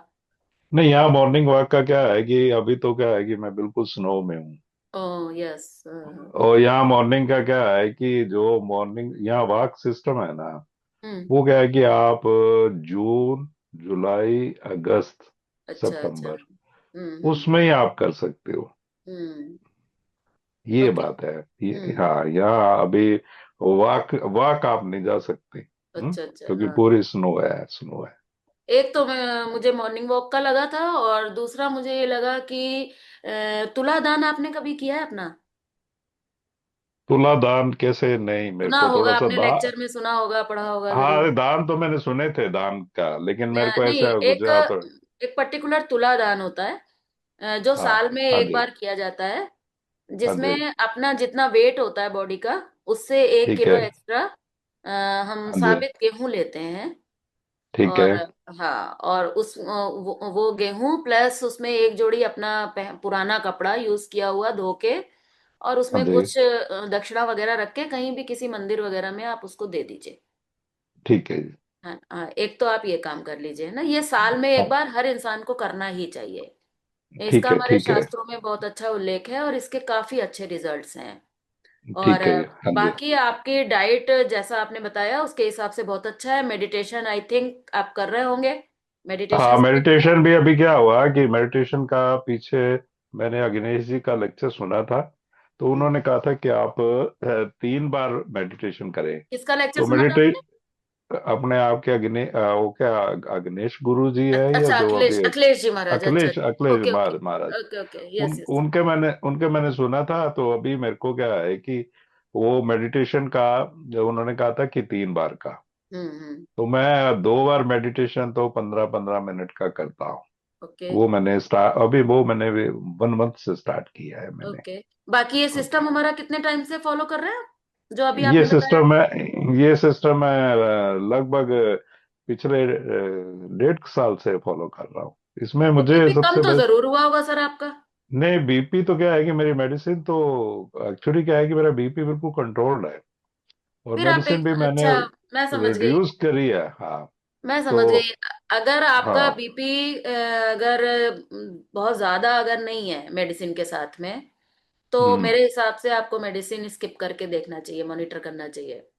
मुझे नहीं, लग मैंने नहीं रहा है कि मेडिसिन आपको बीपी की मेडिसिन की जरूरत है। नहीं, मैंने मेडिसिन को स्किप करा है। स्किप इन द सेंस ऐसे करा है कि मैं उसको मॉनिटर करता हूँ। और हम्म। इसीलिए ही हम्म। उसको मैंने स्किप भी करी। तो हम्म। स्किप करते ही मेरा बीपी है ना जो आ जाता है 160-100 की रेंज में। एज कितना है? एज मेरी 68 है। ओके। हम्म। और रूटीन में जब मैं अपनी बीपी की मेडिसिन, पहले मेरी थोड़ी सी ट्रिपल ड्रग थी, फिर मैं डबल ड्रग या सिंगल ड्रग पे रखता हूँ।